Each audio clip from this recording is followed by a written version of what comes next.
कि एक्सीलेंस एक प्रोसेस है और हम लगातार उस पर कोशिश कर रहे हैं। अभी कल कुछ शुभ समाचार हमें प्राप्त हुए, जैसे कि महाविद्यालय को पूरे प्रदेश में ई कंटेंट डेवलपमेंट करने के लिए जो हमने सबसे ज्यादा किए हैं पूरे यूपी में 900 के आसपास ई कंटेंट हमारे फैकल्टी मेंबर्स ने डेवलप किए हैं। उसकी वजह से हमें पूरे प्रदेश में प्रथम स्थान प्राप्त हुआ। तो ये एक्सीलेंस का एक प्रोसेस है और इसमें हमारे जिन साथियों ने 5 साथियों ने एक विशेष स्थान प्राप्त किया है, प्रथम या द्वितीय, उसमें डॉक्टर दिनेश जी भी हैं, डॉक्टर दीप्ति वाजपेयी जी भी हैं और हमारे यहाँ डॉक्टर सत्यन जी हैं, ममता जी हैं और नीलम जी हैं। इन लोगों ने उसमें कंट्रीब्यूट किया। हालांकि सारे कॉलेज के सभी फैकल्टी मेंबर्स ने उसमें अपने इनपुट दिए। तो इस तरह से we are moving regularly moving towards excellence. और ये सब हुआ है हमारी लीडरशिप और हमारी कलेक्टिव स्पिरिट की वजह से, आप सबके जो कलेक्टिव जो सामूहिक योगदान है उसकी वजह से।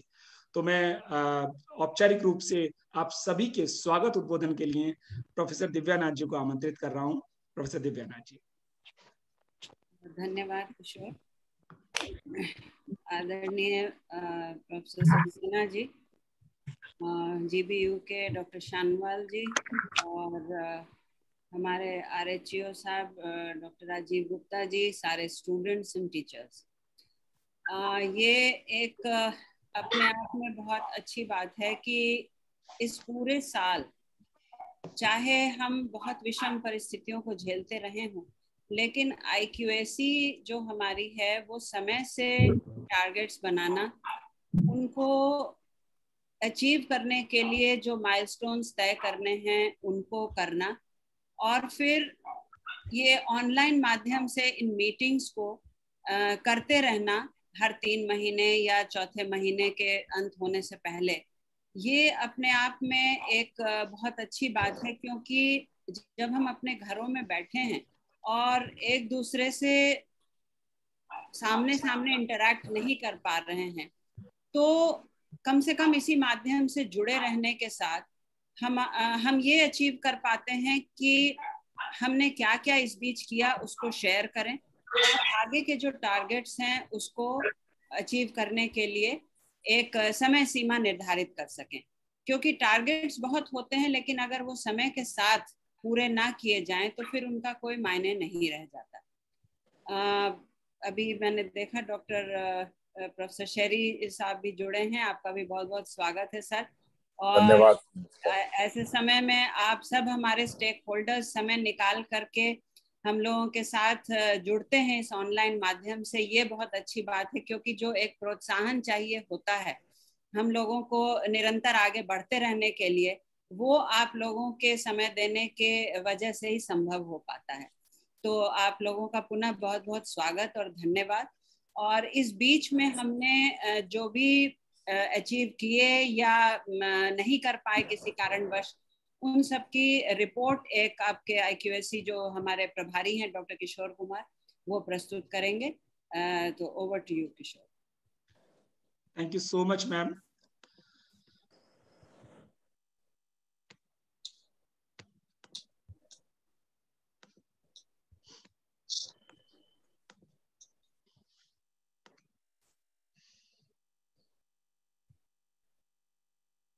मैम के नेतृत्व में जब से हम ये काम कर रहे हैं IQAC का और कॉलेज के संबंध में बेहतर काम करने का, ये एक पहला मौका है जब विपरीत परिस्थितियों के कारण 1-2 टारगेट्स हम अचीव नहीं कर पाए हैं।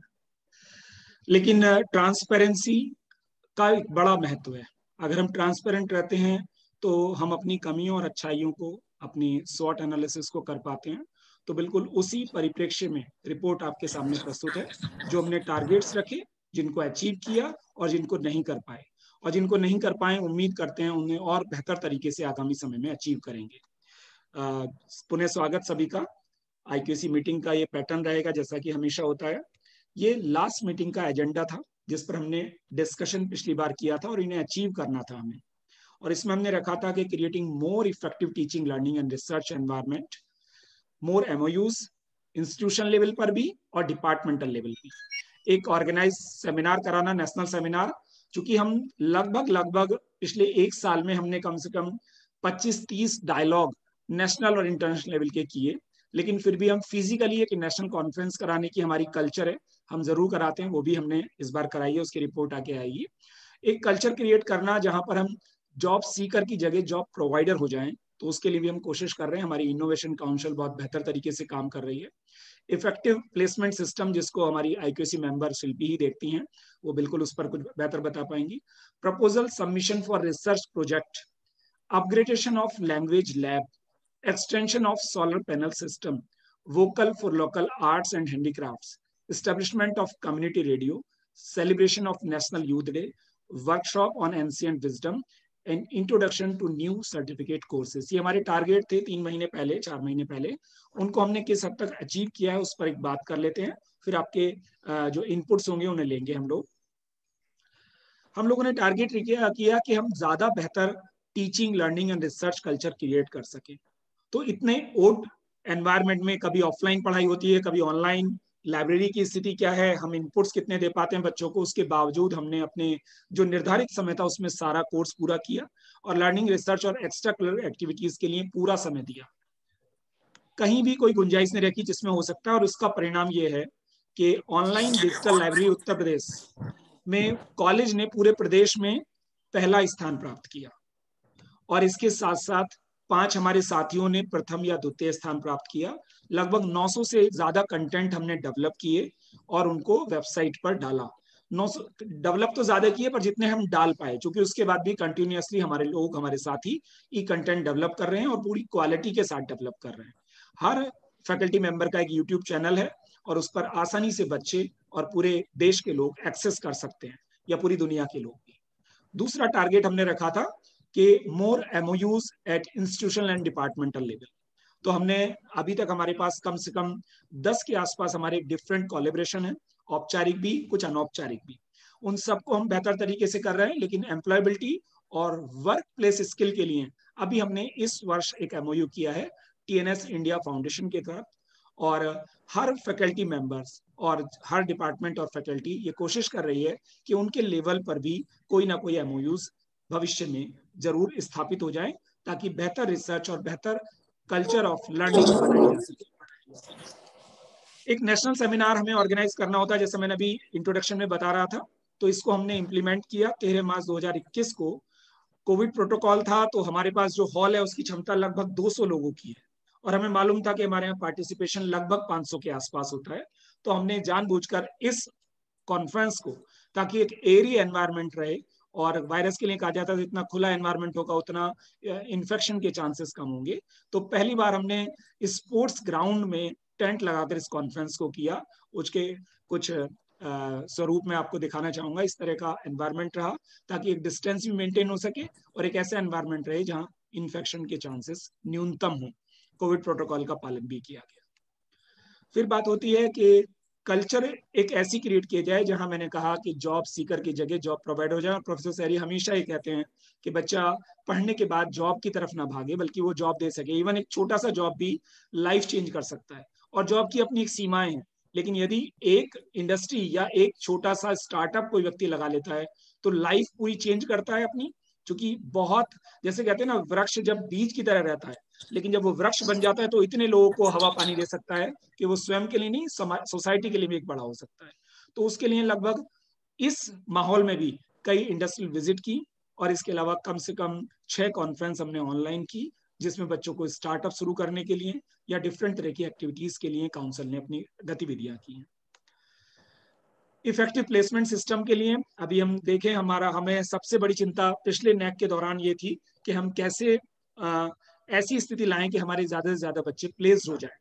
स्टार्टअप के द्वारा खुद का करें तो बहुत बेहतर है, लेकिन फिर भी प्लेसिंग भी होती रहे, यानी कि जॉब तो मिलता रहे। तो इस बार जो हमने डेटा भेजा है उसमें लगभग 49 स्टूडेंट्स को हमने, मतलब जिनको जॉब मिल पाया। एक और भी दिक्कत है कि हम 2 जगह कहीं ना कहीं थोड़ा लैग करते हैं, कि जितने भी हमारे एलुमनाई हैं उनका रजिस्ट्रेशन हमने ऑनलाइन किया हुआ है, काफी हद तक वो हमसे टच में है, लेकिन ये सारी प्रक्रिया पिछले 5-6 सालों में हुई। उससे पहले के बच्चों का या उसके बाद भी बच्चे जो प्रोग्रेस कर रहे हैं उसका मैकेनिज्म हम अब डेवलप कर पाए। तो अब हमको डेटा एक्यूरेट मिल रहा है ज्यादा अच्छे तरीके से, और उम्मीद करते हैं इसमें भी हम रेगुलर प्रगति करेंगे।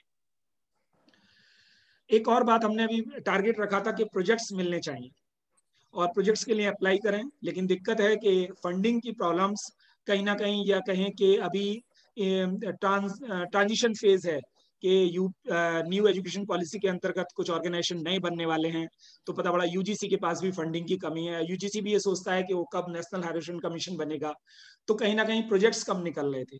कोविड ने भी क्या करा, आईसीएसएसआर का जो इम्पैक्ट का रिसर्च है, उनका एक थीम है, यानी कि इम्पैक्टफुल रिसर्च, यानी कि अप्लाइड रिसर्च के लिए एक था, उसको भी 2 साल से उन्होंने एडवर्टाइजमेंट नहीं किया है। 2 साल पहले एक एडवर्टाइजमेंट आया था जब कुछ लोगों ने अप्लाई किया था। डॉक्टर शानवाल उसमें इम्पैक्ट में रिसर्च प्रोजेक्ट पा चुके हैं, हमारे स्टेक होल्डर हैं, वो भी इस पर कुछ ज्ञान देंगे बिल्कुल बाद में। तो इसमें डॉक्टर दिनेश जी को एक प्रोजेक्ट मिला है जिसका टाइटल आप मेंशन है, impact assessment of Vedic chants and pleasant sound in the treatment of cardiovascular and neuro endocrine disorder through hemato biochemical assay. और जो मुझे एक प्रोजेक्ट मिला है, contribution of Atal Bihari Vajpayee in establishment of Indian democratic values. मैं 2 लोगों को बड़ा मानता हूं कि डेमोक्रेटिक वैल्यूज के लिए जो नेहरू और अटल जी ने काम किया है वो बड़ा यूनिक है, और दोनों अलग अलग पोल से हैं, एक थोड़ा लेफ्टिस्ट की तरफ रुझान रखते हैं, एक राइटिस्ट है, लेकिन दोनों का डेमोक्रेटिक वैल्यूज के लिए बड़ा योगदान है। उस पर मेरा प्रोजेक्ट है। डॉक्टर दीप्ति वाजपेयी ने इस समय का बड़ा रिलेवेंट टॉपिक लिया है, आरोग्यता एवं सतत स्वास्थ्य में आयुर्वेद की भूमिका। और आजकल तो 2-3 दिन से तो कुछ ज्यादा ही ये बहुत ही ज्वलंत मुद्दा हो गया है। आईएमए और रामदेव जी का विवाद इसका उदाहरण है। डॉक्टर मीनाक्षी लोहानी का है building resilience to impact of climate change for sustainable human and ecological development. आप समझते हैं कि जो कोविड भी है उसमें भी कहा जा रहा है कि कहीं ना कहीं नेचर को जो हमने एक्सप्लॉइट किया उसकी एक वजह भी कोविड भी है, क्योंकि जो वायरस म्यूटेंट कर रहे हैं वो अपने सर्वाइवल के लिए ट्रांसफॉर्म करता रहता है। तो इस तरह की स्थितियां हैं। डॉक्टर विनीता सिंह को ऑनलाइन एजुकेशन पे जो आजकल का बड़ा एक ट्रेंडी टॉपिक है उस पर प्रोजेक्ट मिला है, तो ये भी कॉलेज ने अचीव किया है। 5 प्रोजेक्ट यूपी गवर्नमेंट से मिले हैं, और इसमें रिसर्च असिस्टेंट को रखने की प्रक्रिया हमारी वेबसाइट पे उपलब्ध है। 4 प्रोजेक्ट में रिसर्च असिस्टेंट रखे जाने हैं, और इसके अंतर्गत जो परचेज किया जाना है उसको हम ई टेंडिंग के माध्यम से कर रहे हैं, क्योंकि हम हमेशा प्रीफर करते हैं कि जैम या ई टेंडिंग को अपने परचेजिंग प्रक्रिया में पालन कर सके। फिर था celebration of national youth day. माना जाता है कि इंटरनेशनल यूथ लीडर के रूप में स्वामी विवेकानंद का नाम एक बड़ा यूनिक स्थान रखता है। बराक ओबामा तक उन्हें कोट करते हैं, तो उनके व्यक्तित्व का इतने वर्षों पश्चात भी प्रासंगिक होना बड़ी बात है। तो उनके बर्थडे को हम लोग रेगुलर सेलिब्रेट करते हैं, क्योंकि UGC epoch making social thinkers of India के अंतर्गत एक सेंटर हमारे यहाँ एस्टेब्लिश है, जिसका कन्वीनर मैं हूँ। तो हमने इसमें कोशिश की कि जो लोग विवेकानंद को जीते हैं उन्हीं को यहाँ रखा जाए। तो यहाँ 3 लोग हमारे साथ रहे, श्री शांत आत्मानंद जी जो कि आरके मिशन के सचिव हैं और बहुत ही फेमस एक मंक हैं। इसके अलावा 2 डॉक्टर राजेश कुमार, एक डॉक्टर राजेश कुमार हैं डीयू में जो इंग्लिश लिटरेचर पढ़ाते हैं, और एक जो हिस्ट्री पढ़ाते हैं। डॉक्टर राजेश कुमार जो इंग्लिश में हैं वो विवेकानंद को जीते हैं, और कभी भी जब उन्हें बुलाया गया, एक बार हमने जब उन्हें फिजिकली बुलाया कॉलेज में, तो उन्होंने कहा मैं विवेकानंद से संबंधित किसी भी आख्यान में जाने पर कोई पैसा नहीं लेता हूँ। उन्होंने हम नाम से टीए लिया ना डीए लिया, और इस तरह के लोगों को हमने बुलाया। उनका ओजस्वी उद्बोधन रहा, और वो काफी छात्रों ने, छात्राओं ने और हमारे साथियों ने उसमें पार्टिसिपेट किया, और इसका यूट्यूब लिंक भी मौजूद है। इसके पश्चात मैं इस मीटिंग का एजेंडा दिखा रहा हूं। Submission of AQR 2019-20 2019-20 with in a month हम सबमिट करना चाहते हैं। हमने इसका काम लगभग अक्टूबर 2019 में पूरा कर लिया था, क्योंकि हमने कॉलेज में क्या किया था कि 7 क्राइटेरिया होते हैं AQR सबमिशन में, 7 कमेटियां बना दी थी। उन 7 कमेटियों ने बहुत ऑब्जेक्टिवली, इंटेंसिवली और एक्सटेंसिवली वर्क करके अपनी अपनी रिपोर्ट हमें प्रस्तुत कर दी। अब हमारा होता था कि हमारी जो 4-5 लोगों की टीम है वो बैठती थी, एक एक राइटअप को देखती थी, और उसमें ये देखती थी कि उसमें वो सही एनेक्सर भी चाह रहे हैं। इस काम को हम कुछ अपनी इस कोविड की वजह से साथ में बैठकर डिस्कस नहीं कर पाए, और मैम का जो डायरेक्शन है, एक एक लाइन को मैम स्वयं देखती हैं, एक एक शब्द के जो ध्वनि जानी है, जो उसका मर्म जाना है, उसको खुद महसूस करके बताती हैं कि इसमें क्या करेक्शन हो सकता है। और ये हमारे लिए नेक में भी बड़ा बेनिफिशियल रहा, और AQR भेजने में भी बड़ा बेनिफिशियल रहता है। तो इसको हम टारगेट कर रहे हैं कि इस मंथ हम, यानी कि जून में सबमिट कर देंगे, और इसकी डेट है अगस्त तक की, इसमें डेट है, लेकिन हम इन टाइम इसको सबमिट करना चाहेंगे। दूसरा है increasing research innovation culture in the pandemic scenario.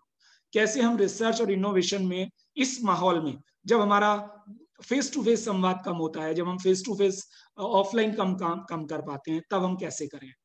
तीसरी चीज है orientation programme on implementation of new education policy. हम जान रहे हैं कि यूजी लेवल पर जुलाई से या नेक्स्ट सेशन से ये पॉलिसी लागू हो रही है।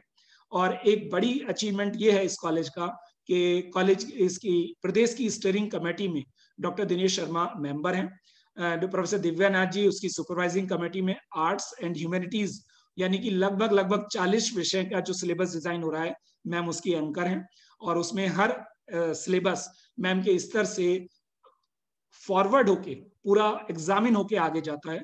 और इसके अलावा हमारे महाविद्यालय के कम से कम आधे टीचर प्रत्यक्ष रूप से इसमें शामिल हैं और कुछ अप्रत्यक्ष रूप से भी इसमें शामिल हैं। तो हमने टारगेट रखा है कि हम इसमें स्टेट लेवल पर और यूनिवर्सिटी लेवल पर कम से कम लीड करे हमारा कॉलेज, जो कर भी रहा है, इसके लिए हमारा टारगेट है।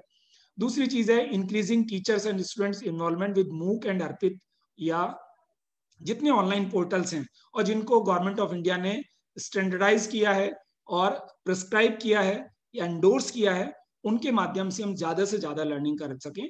क्योंकि इंटरनेट पर इतना मटेरियल उपलब्ध है, उसकी क्वालिटी कंट्रोल और क्वालिटी मैनेजमेंट के लिए आवश्यक हो जाता है कि कोई ना कोई संस्था उसे एंडोर्स करे। और इसके अलावा जो भी मुद्दे, कुछ मैं अभी अगली स्लाइड में देखेंगे कि जो टारगेट्स हम पहली बार इस पेंडेमिक की वजह से फेस टू फेस इंटरेक्शन की वजह से नहीं कर पाए, उनको भी मैं दिखा रहा हूं, उन पर भी चर्चा करेंगे। लैंग्वेज लैब को हमें अपग्रेड करना, ये ऑलरेडी एग्जिस्ट करती है, हमें उसके लिए एक सॉफ्टवेयर लेना था जो कि प्रोनाउंसिएशन को बता सके कि हमने हिंदी में इंग्लिश में क्या बोला और हमें क्या बोलना चाहिए। वो टीचर के लिए भी आवश्यक हो सकता है, मतलब जरूरी हो सकता है या फायदेमंद हो सकता है, और स्टूडेंट के लिए भी।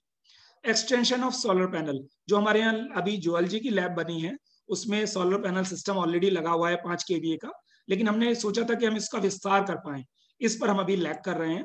और एक ये चीज है कि जो बच्चे और जो आसपास की लोकल सोसाइटी में चीजें बनती हैं उनको कैसे हम बाकी जगह हैंडीक्राफ्ट्स को एक्सपोजर दे पाए, इस पर हमें काम करना था। और बाकायदा हमने होम साइंस की कमेटी को और इसके अलावा जो हमारी एंटरप्रेन्योर स्किल है या फिर इनोवेशन काउंसिल है की कमेटियां हैं, उन सब से हमने कोशिश की थी कि कोऑर्डिनेट करके इस पर काम करेंगे, इसको भी जरूरत है।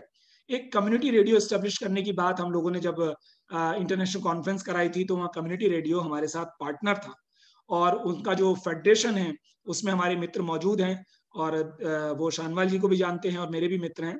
तो उन्होंने हमें डायरेक्शन दी थी कि बहुत आसानी से हम आपके यहाँ एस्टेब्लिश करा सकते हैं, लेकिन कहीं ना कहीं हम उस पर भी अभी लैग कर रहे हैं, उस पर भी हमें काम करना है। और वर्कशॉप ऑन एंशिएंट विजडम और कुछ नए सर्टिफिकेट कोर्स हमारे यहाँ बी वॉक के 2 कोर्स चल रहे हैं, 10 सर्टिफिकेट कोर्स चल रहे हैं हमारे यहाँ रूटीन क्लासेस के अलावा। लेकिन उसके अलावा भी कुछ ऐसे रिलेवेंट चीजें जो कि इस समय ज्यादा बेहतर काम कर सकती हैं, उनको इंट्रोड्यूस करने की बात थी।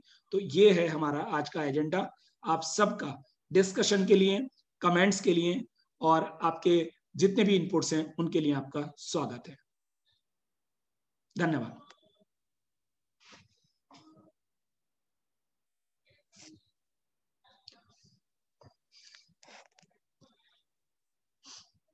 किसी भी विषय पर आपकी राय, आपकी ओपिनियन, आपका कमेंट्स और आपका कोई भी सजेशन, सबका स्वागत है सभी स्टेक होल्डर से।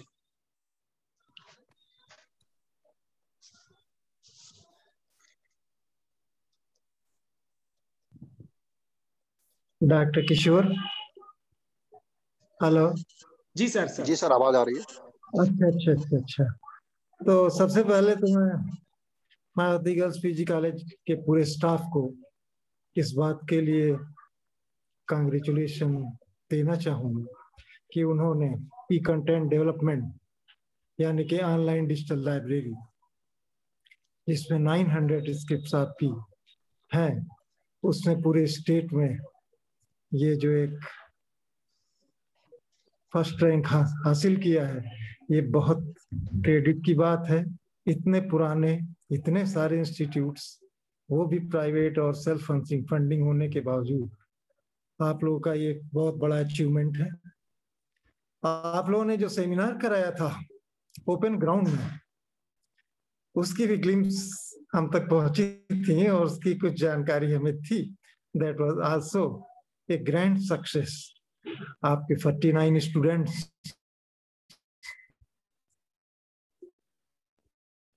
को जो प्लेस इस मामले में तारीफ के काबिल है, मेंशन करने के लायक।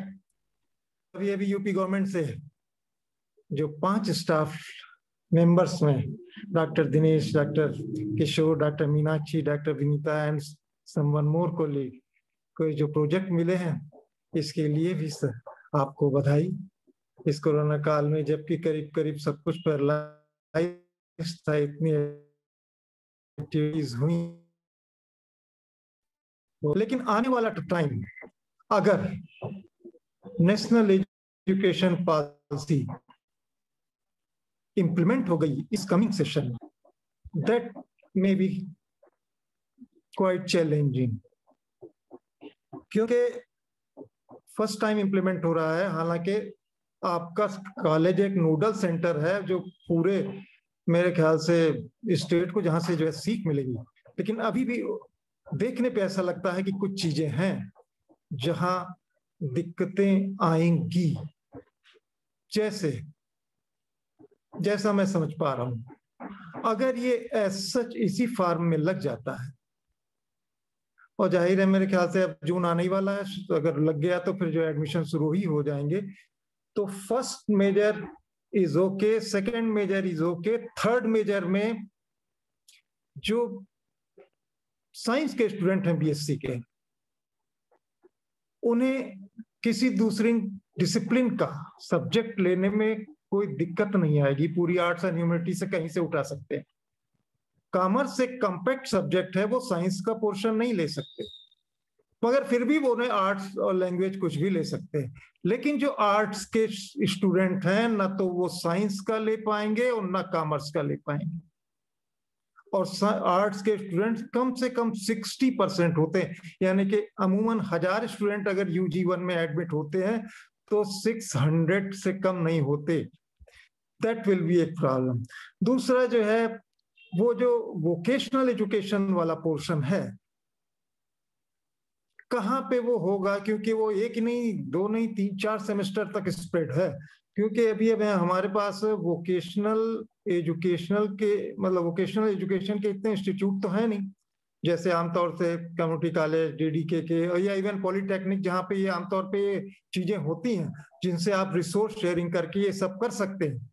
तो how this problem will be solved, ये इसका होमवर्क अगर पहले से बहुत अच्छा सा हुआ होगा तो आने वाले टाइम में दिक्कतें आएंगी। क्योंकि जो दिक्कतें आएंगी, पूरे स्टेट के दूसरे कॉलेज आपकी तरफ देखेंगे, because you are leaders in this event. आपके यहाँ नोडल सेंटर है, पावर जनरेशन आपके यहाँ से है, तो वो आपके एडवाइस, आप इस सिचुएशन का हल कैसे निकालते हैं, इसके ऊपर जो है क्या कहते हैं, काफी दरोमदार होगा। तो ये चीज मेरे ख्याल से नेक्स्ट जो आपकी IQR है अगस्त में जाएगी, ये वाली तो चली जाएगी, उससे पहले ये एडमिशन की जो चीजें आएंगी। तो ये एक प्रॉब्लम ऐसी है जिसको बहुत ही डेलिकेट वे में हैंडल किया जाना है, वरना जो है क्या कहते हैं कुछ कंफ्यूजन। बिल्कुल सर, दिनेश जी ने शायद रोड मैप बना रखा है और बोलने वाले हैं। दिनेश जी प्लीज। नहीं, रोड मैप नहीं है सर, एक थोड़ा सा क्लैरिफिकेशन है सर। हाँ। एक तो जैसा आपने कहा था कि आर्ट्स और कॉमर्स का बच्चा साइंस का नहीं ले सकता, ऐसा नहीं है सर। अगर आर्ट्स और कॉमर्स के बच्चे ने इंटर में साइंस पढ़ी हुई है तो साइंस का भी ऑप्शन ले सकता है। और ऐसे बहुत बच्चे होते हैं जो इंटर में साइंस पढ़े हुए आते हैं और वो आपके BCom या BA में एडमिशन लेते हैं। हाँ, ये ठीक है कि साइंस के जिस बच्चे ने कभी साइंस नहीं पढ़ी उसको साइंस देना उचित नहीं था, लेकिन BA और BCom में एडमिशन लिया है तो हमारे बहुत से बच्चे हैं जो ले सकते हैं, ऑप्शन रहेगा उनके पास। उन्हीं के बारे में, क्योंकि अमूमन ऐसा होता है जिसके पास साइंस होती है उसमें से थोड़े से ही बच्चे आर्ट में जाते हैं। अगर BSc में एडमिशन नहीं मिलता है तब BA भी काम में आते हैं।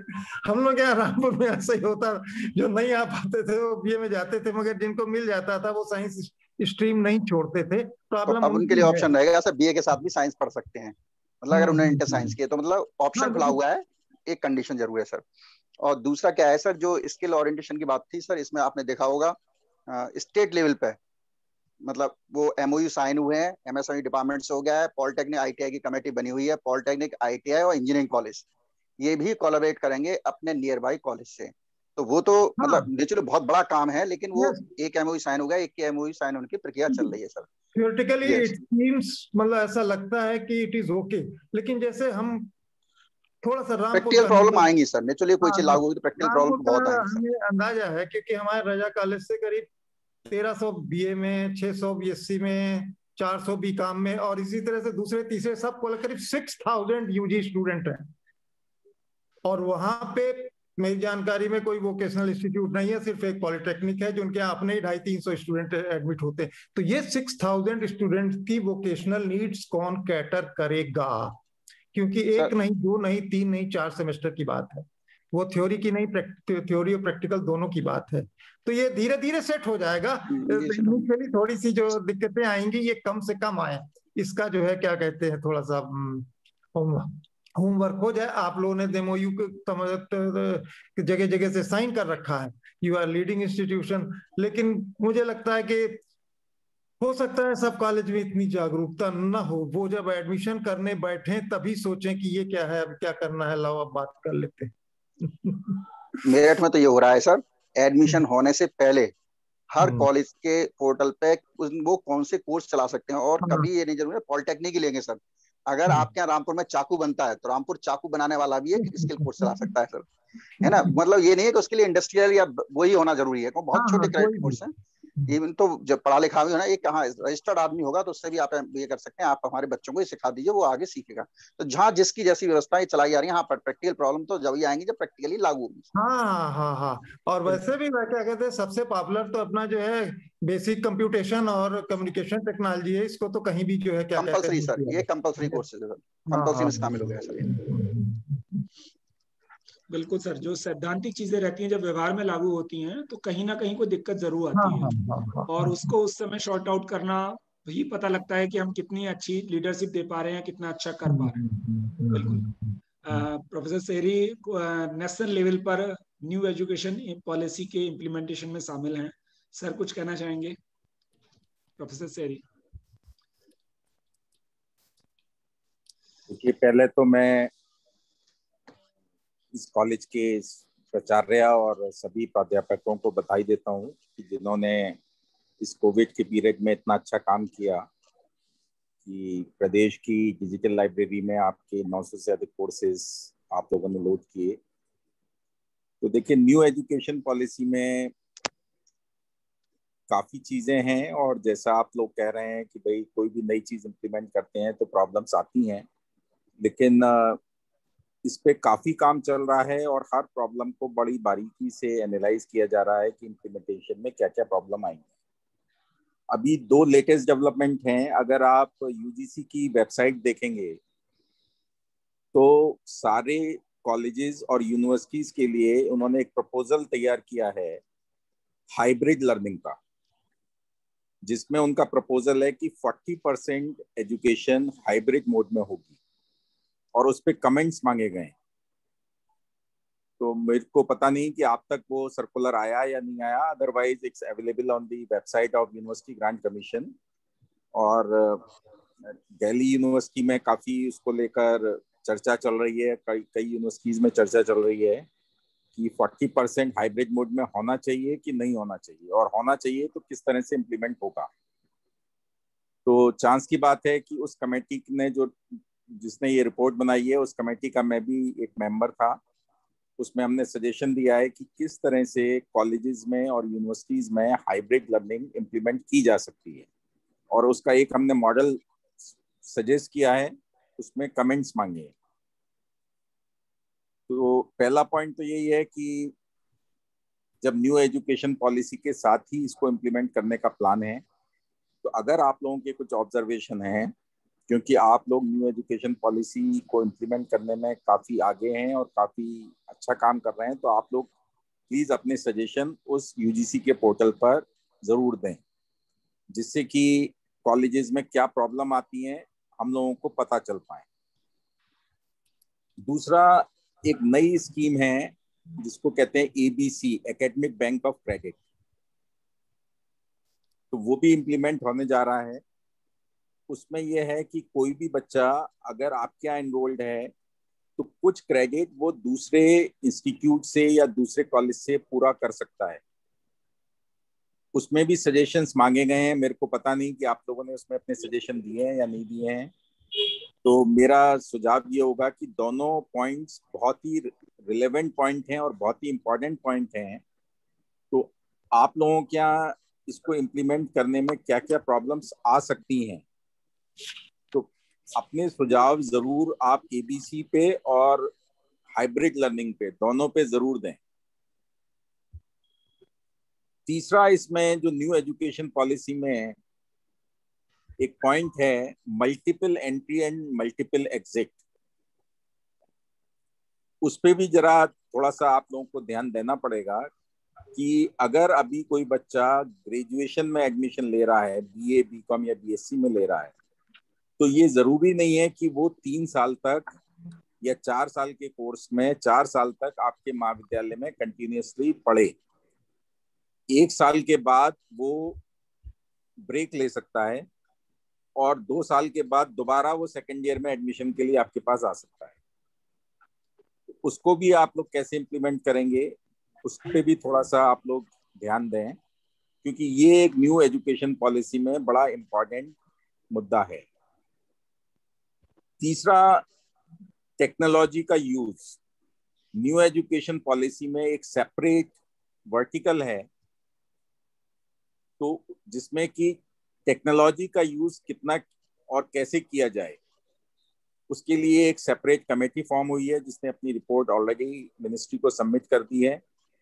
और उसमें फोकस यही है कि ऐसी टेक्नोलॉजी प्रोवाइड की जाए जो कि क्लाउड बेस हो, जिसको कि हर एक कॉलेज, हर एक यूनिवर्सिटी एक्सेस कर पाए।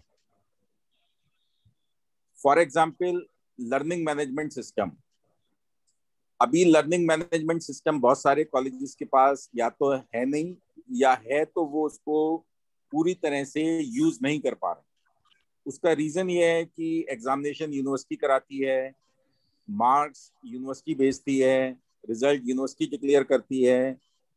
तो अगर यूनिवर्सिटी का और कॉलेज का प्रॉपर इंटीग्रेशन नहीं होगा तो वो एलएमएस प्रॉपरली यूज नहीं हो पाता।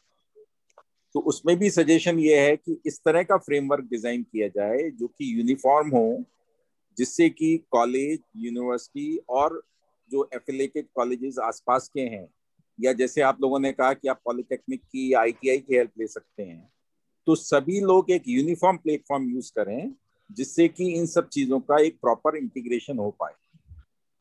तो एक मेरा सुझाव ये भी है कि इस डायरेक्शन में भी आप लोग थोड़ा सा सोचें कि कैसे, अगर आप आसपास के पॉलिटेक्निक से या आईटीआई से या किसी और संस्था से कोलैबोरेट कर रहे हैं, तो कैसे टेक्नोलॉजी के माध्यम से ये स्मूथ इंटीग्रेशन हो पाए। तो इस पे भी एक पूरी गाइडलाइंस यूजीसी की वेबसाइट पे हैं जो तैयार की गई हैं, उसको एक बार आप लोग पढ़ें, और उसमें जो आपको लगता है कि यहाँ पर प्रॉब्लम्स आ सकती हैं या ये चीज प्रैक्टिकल नहीं है, तो this is the right time to give your suggestion, क्योंकि आप लोगों के सजेशन से वो पॉलिसी और प्रॉपर फॉर्म में आएगी और इम्प्लीमेंटेशन में दिक्कत नहीं आएगी।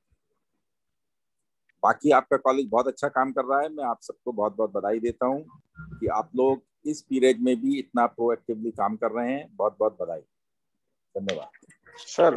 चूंकि आप एबीसी के उसके ब्लेंडेड बोर्ड या उसके मेंबर भी हैं, एबीसी में हमें फीडबैक दिए हैं सर, न केवल टीचर लेवल पे बल्कि स्टेट गवर्नमेंट से भी हुआ, और यूजीसी कमेटी ने, और जो इसमें जो लखनऊ बैठक हुई थी वहां भी एक बड़ा कंसर्न है, शायद आपको भी लगे सर, जो एबीसी ने हर्डल बनाया है ए ग्रेड का सर, उसका रीजन तो समझ में आता है कि भाई ठीक है दिल्ली यूनिवर्सिटी में सारे आ जाएंगे, दिल्ली यूनिवर्सिटी कैसे कैटर करेगी, तो ए ग्रेड इंस्टीट्यूट की आइडेंटिटी बचाने के लिए बनाया, ये अच्छी बात है कि ए टू ए मूविलिटी होगी, लेकिन बी, अगर बी टू बी जा रहा है तो क्या दिक्कत है, सी टू सी जा रहा है तो क्या दिक्कत है, डी टू डी जा रहा है तो क्या दिक्कत है। ये हमने वहां भी कंसल्ट किया, उन्होंने एश्योर किया है हमको कि नया ड्राफ्ट, वो तो ड्राफ्ट था एबीसी का, जो चेंज आएगा उसमें हम ए वाली शर्त हटा देंगे।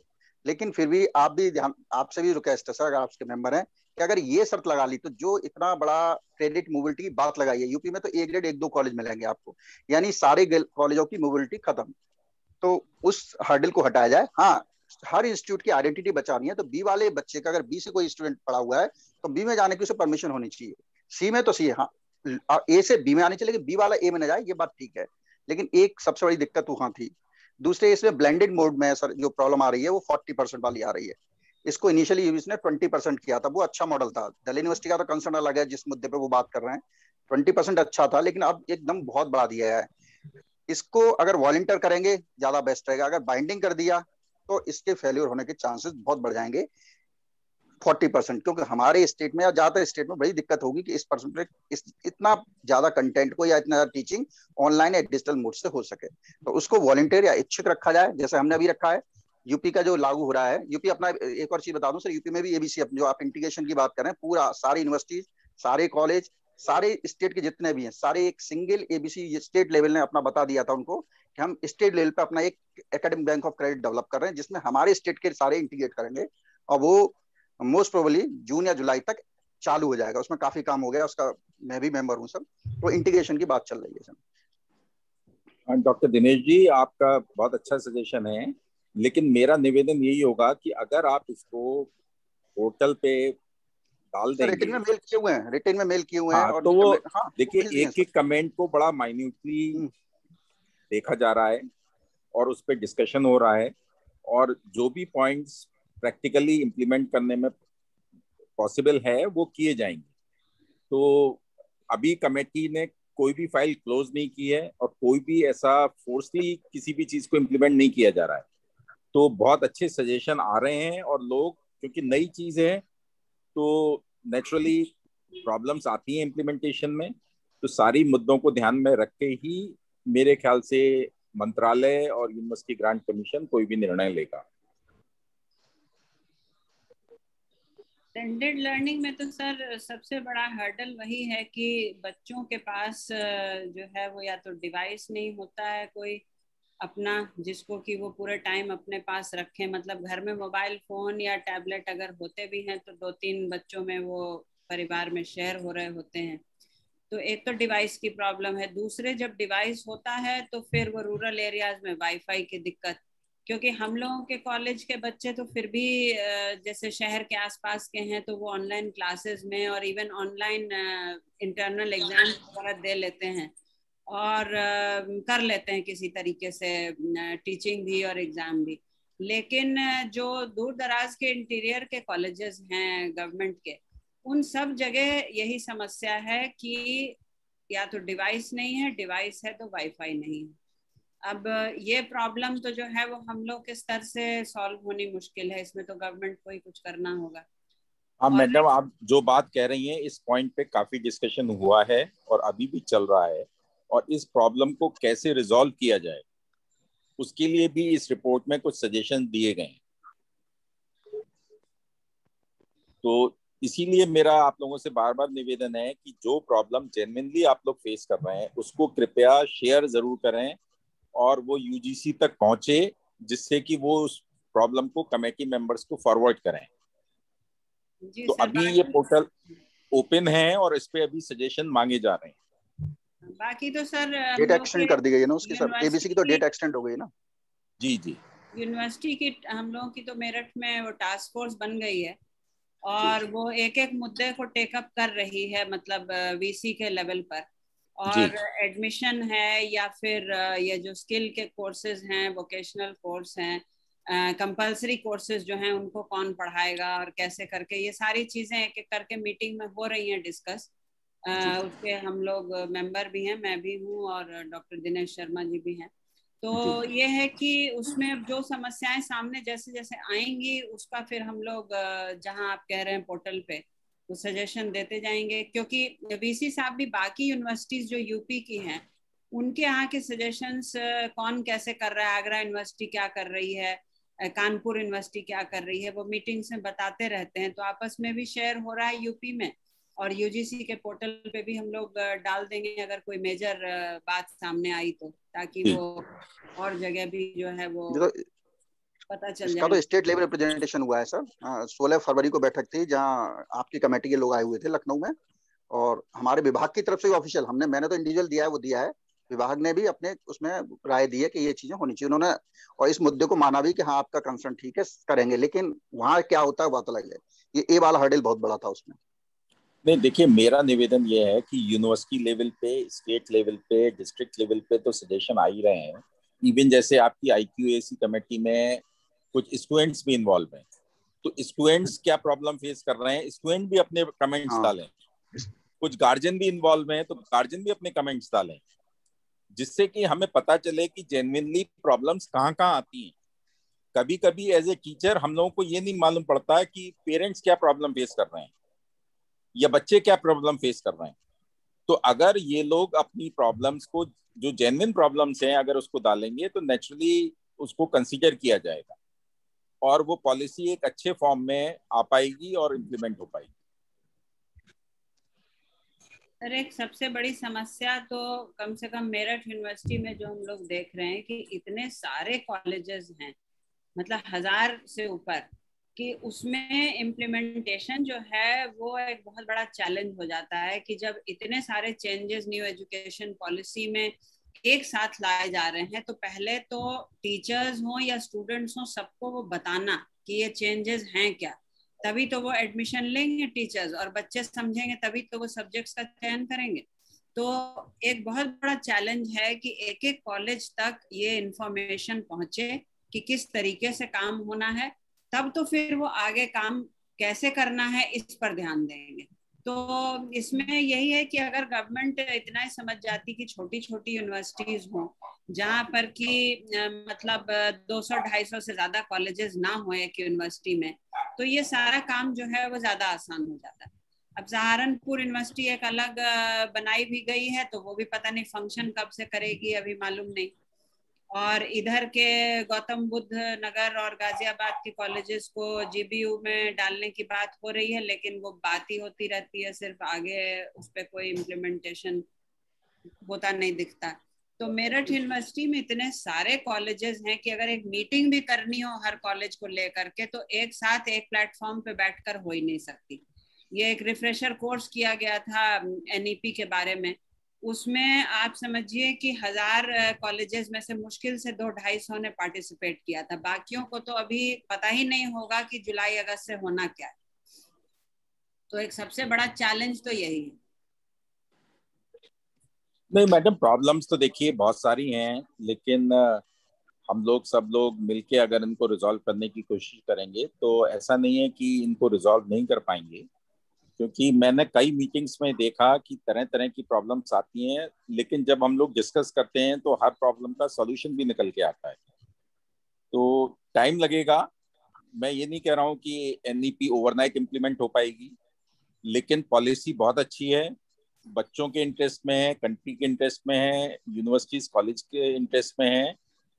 ठीक है, नई प्रॉब्लम है, नई तरह की प्रॉब्लम है, नए तरह के चैलेंजेस हैं, हम सब मिलके उनको फेस करेंगे और मेरे को कोई डाउट नहीं है कि ये पॉलिसी इम्प्लीमेंट नहीं हो पाएगी, ये 100% इम्प्लीमेंट होगी।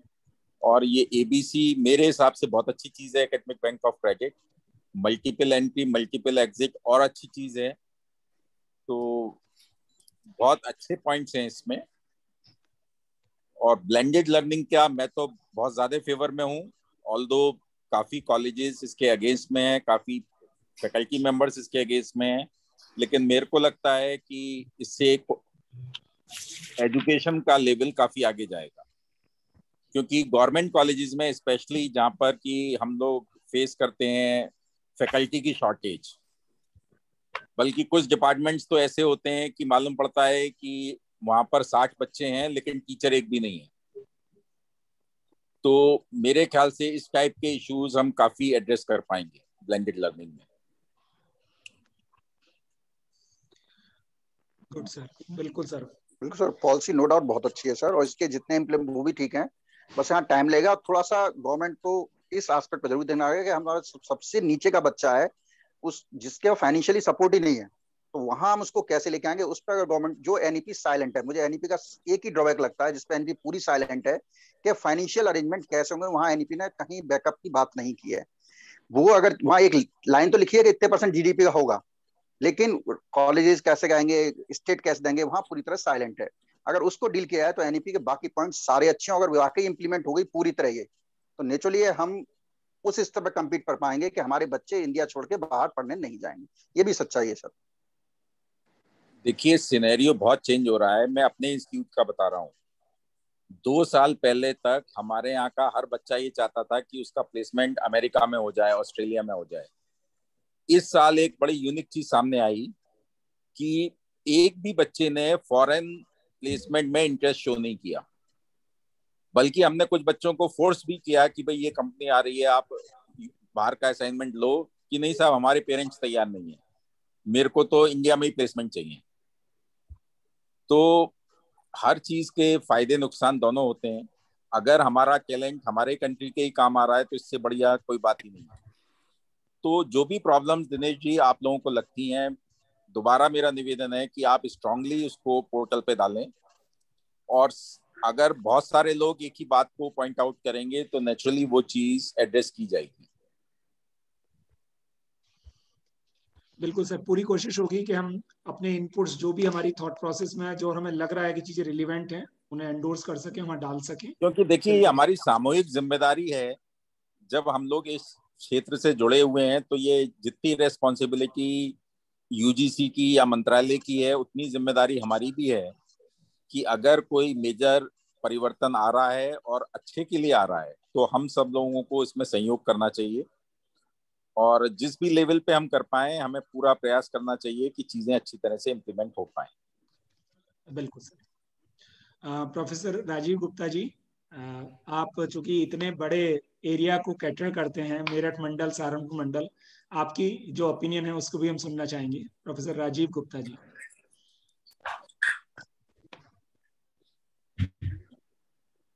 नमस्कार। नमस्कार सर। मैं तो सर्वप्रथम महाविद्यालय की आईकेसी कमेटी को बहुत बधाई देना चाहूंगा कि आपने पैंडेमिक में ये मीटिंग आयोजित की है, और इसके अंतर्गत हम लोग जो इस समय बहुत ही हॉट टॉपिक है, implementation of national education policy, that we are discussing. महाविद्यालय की संयुक्त प्राचार्य IKS team, doctor Sheri, academic representatives, public representatives, NGO representatives, industry representatives, parents, students, and ex-students. I welcome you all. Really, I am feeling proud that this college has secured the first position in the development of e-content. And this is the one instance then other colleges can learn that the college at a rural area has developed so much contents, then why not other colleges? Really, I congratulate to all the faculty members, principal madam, for taking such initiatives. I also congratulate to the faculty members who submitted research projects for the grant and all were approved. Really, such initiatives are needed in the institutions of higher education. Presently, we are facing the pandemic, and this is the very crucial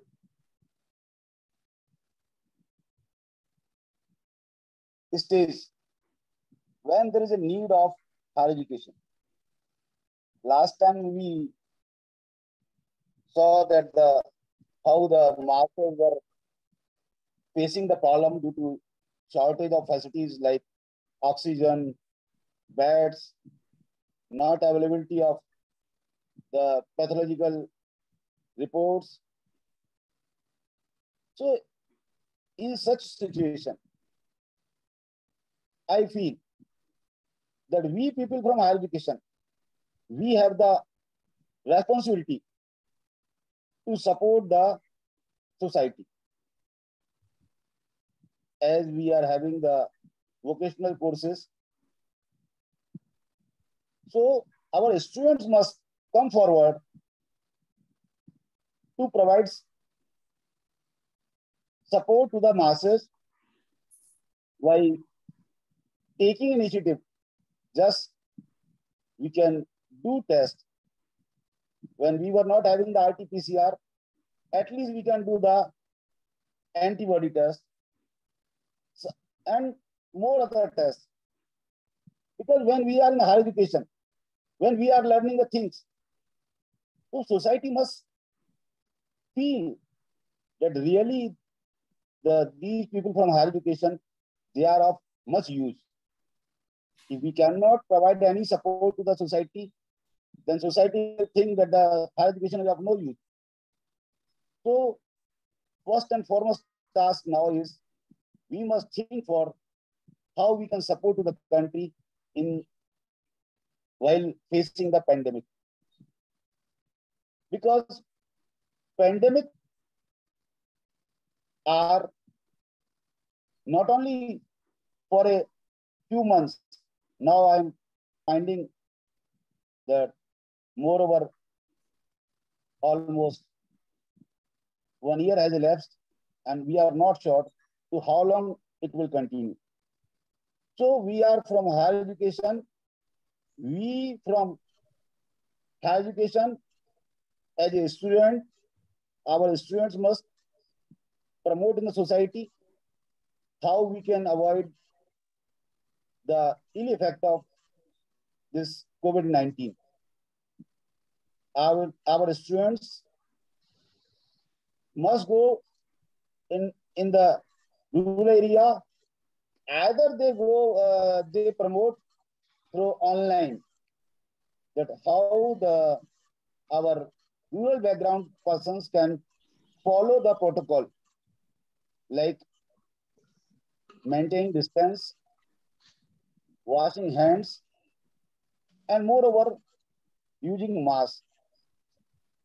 So presently, what I am feeling that it is the duty of our students and as a faculty members, we must promote, because I feel when there are certain agencies like NCC, NSS, Rover Rangers, they are only meant for such situations like pandemic.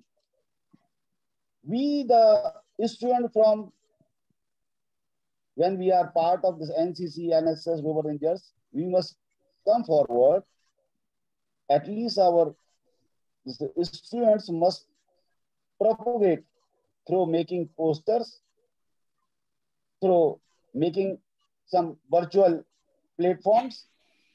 I hope that when we will do something, then certainly the society will appreciate.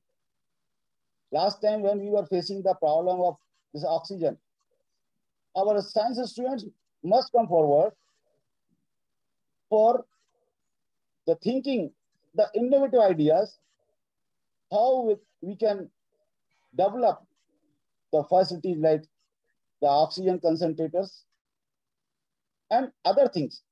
Because this is only the higher education. When we people that do the research, I read in the newspaper, one student from this Shigam College of Commerce, he took initiative for fundraising for development of oxygen concentrators. So our students should also come forward when they are using the social media platform, how we can run the projects. They can also go for fundraising. No doubt we are having the paucity of funds.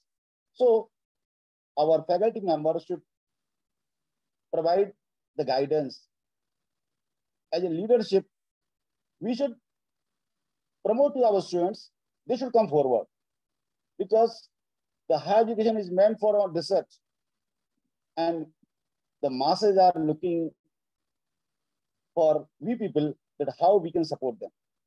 The one topic is this pandemic. The second part is the national education policy. No doubt, this national education policy is wonderful. It provides the facility of freedom of opting the subject of choice. But I will say one thing.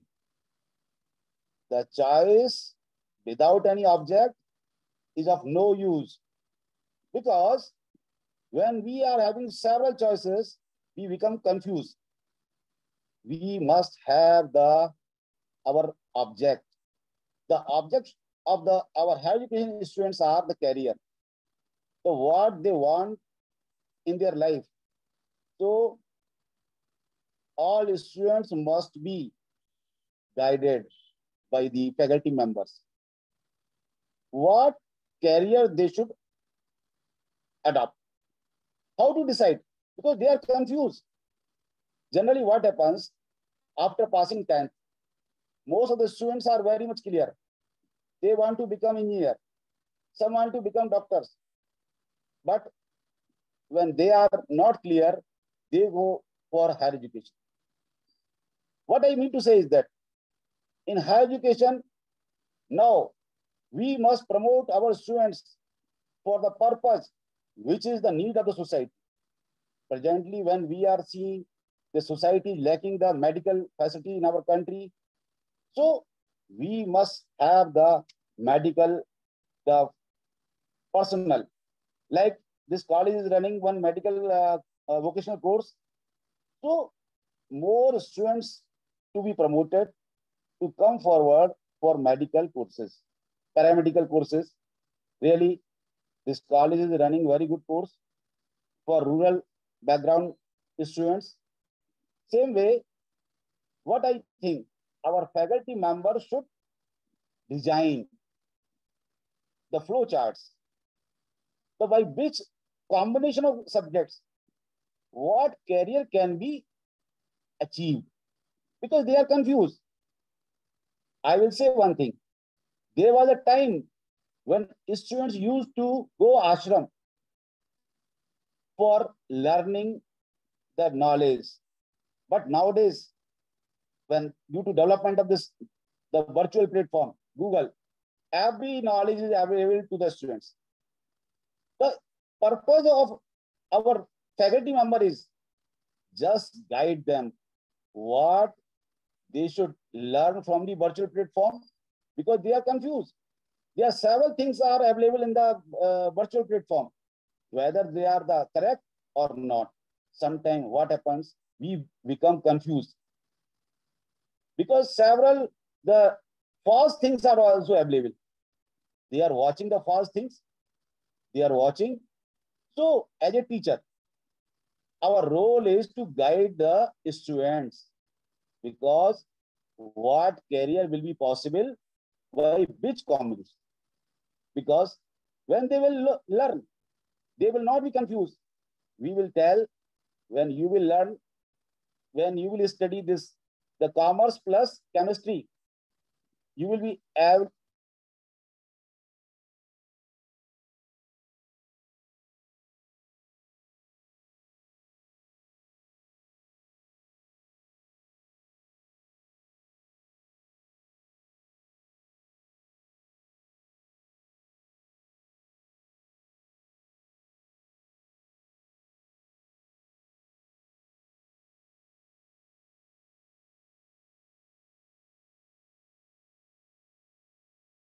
So really, the college that is in the national capital region, it is a show window of the state of UP. I am proud to have such type of college in the working area. The faculty members are so excellent that the faculty members are working as in the steering committee of national education policy, because they are having the vision. Unless we are having vision, then there is no meaning of the teaching. We must develop the vision in our students. So when we will develop these things, certainly our e-contents will help. And one more thing I will just discuss. What happens when teachers are doing some research work, they are going for some, say, attending conferences, they are developing themselves, but our students are not getting benefit of their efforts. Whatever our teachers are doing project work, whatever research paper they are publishing, it must be available to all students in the colleges. These must be affixed on the display board of the college. These must be discussed in the classes. So at least the efforts of our faculty members must be known to the students, because the students are not knowledgeable. Our research work is just lying in the almirahs, and this is the only shortcoming in our country. We people are not sharing it. When we will share, certainly we will be more advanced in comparison to other advanced countries. We are not lacking any the facility, just there is a need of vision and motivation. I will not take much time. I have spoken much. I have the faith. I have proud on the college faculty members and principal madam, and I congratulate all that certainly this new education national education policy will be implemented from this session, and we will be able to sort out all the certain problems as Dr. Shetty has discussed. So thanking you. Thank you so much sir. वाकई sir जो आपने कहा ना sir कि जिस शिक्षा का सारा उद्देश्य ये बात में नहीं है कि रोजगार क्या मिलता है, बल्कि बेहतर सिटीजन कैसे बनते हैं, और सिटीजन का मतलब है कि हम सभी के लिए काम करें. तो बिल्कुल आपने कहा, इसमें सर बिल्कुल हम कहना चाहेंगे जितने भी हमारे प्रोजेक्ट्स हैं या कोर्सेज भी हैं, और इस मामले में फॉर्चुनेट हैं कि हमारे बहुत सारे स्टूडेंट हमारे साथ काम कर रहे हैं, चाहे वो बी वॉक में हो, कोमल काजोल यहाँ पर मौजूद है, चाहे हमारे यहाँ लाइब्रेरी में जो असिस्टेंट है अंजू, और अभी भी जो हमने प्रोजेक्ट में अप्लाई किया है वो भी स्टूडेंट्स के लिए खुला हुआ है कि प्रोजेक्ट असिस्टेंट आए, और बहुत जगह में अपने स्टूडेंटों की हेल्प ले रहे हैं काम में. तो ये भी एक कोशिश है.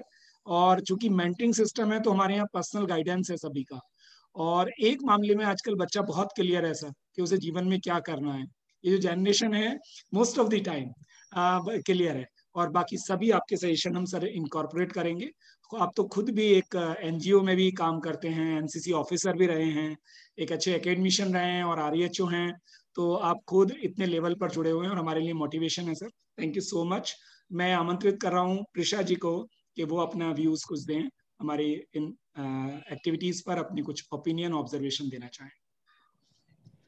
Good afternoon members. Thank you so much, आपने मुझे इनवाइट किया. Doctor Kishore, doctor Nath, thank you so much. Firstly मैं आप सबको कॉन्ग्रेचुलेट करना चाहूंगी. What a commendable job that you done. I'll be very honest, मैंने एक्सपेक्ट ही नहीं किया था, but I am so glad that to see something like this आप कर रहे हैं. You're setting an example. So you know, हम हमेशा उन लोगों को याद रखते हैं जो कुछ फर्स्ट करते हैं, and I'm so glad to see and witness that you are going to be one of those firsts who are building this whole system in a very nice way, the way it deserves to be.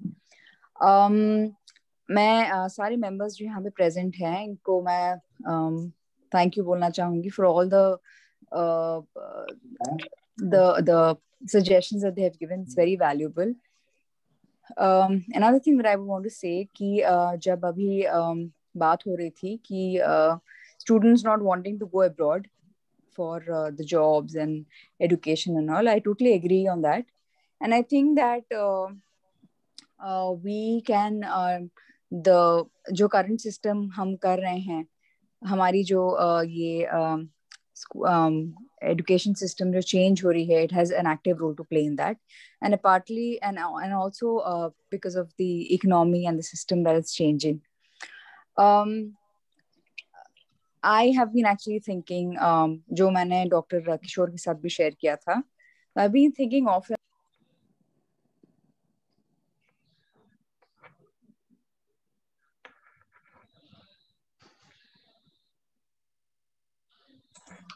मैं mute हो गया आपका, please unmute. I'm so sorry.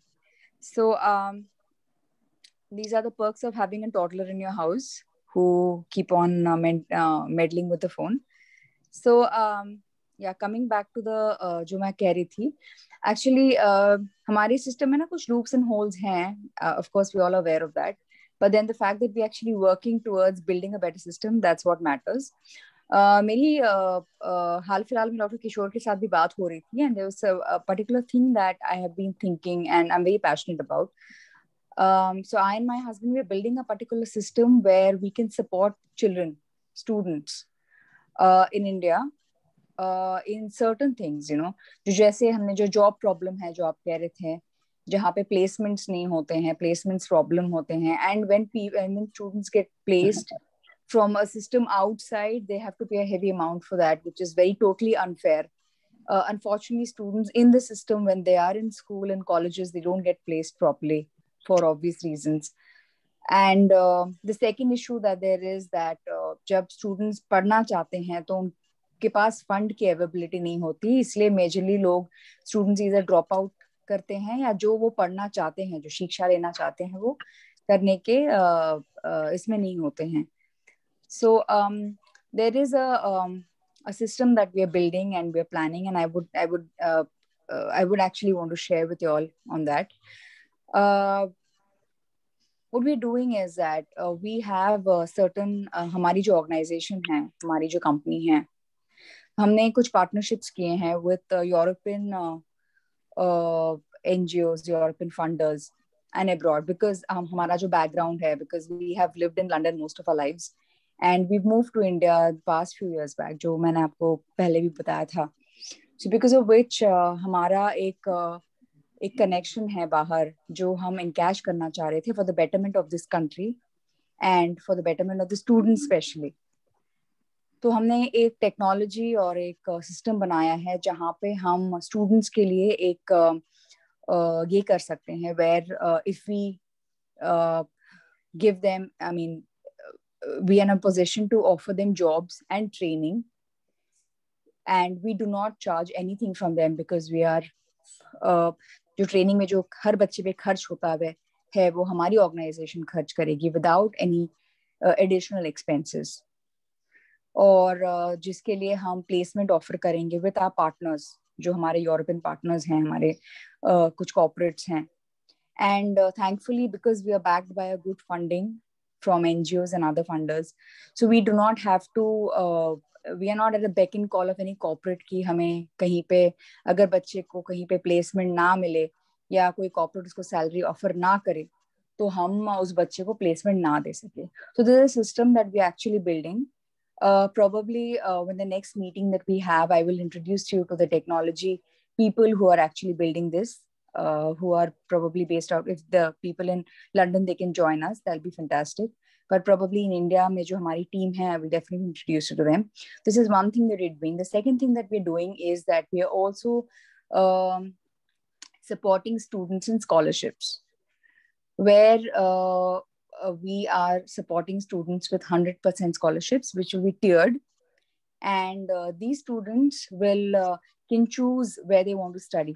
But the only restriction that we have is the student needs to have an offer letter from a university based on certain scholarship. For example, अगर बच्चा India में या बाहर में किसी कहीं पे पढ़ना चाहता है जहाँ पे उसको इंजीनियरिंग करना है या मेडिकल पढ़ना है, लेकिन उसके फीस हैं 25 लाख से ऊपर, 15 लाख से ऊपर, 1 करोड़ या whatever, तो उसके लिए we have certain restrictions where we would want the student to give us the proof that the student, he or she has been already has an offer letter from a particular university.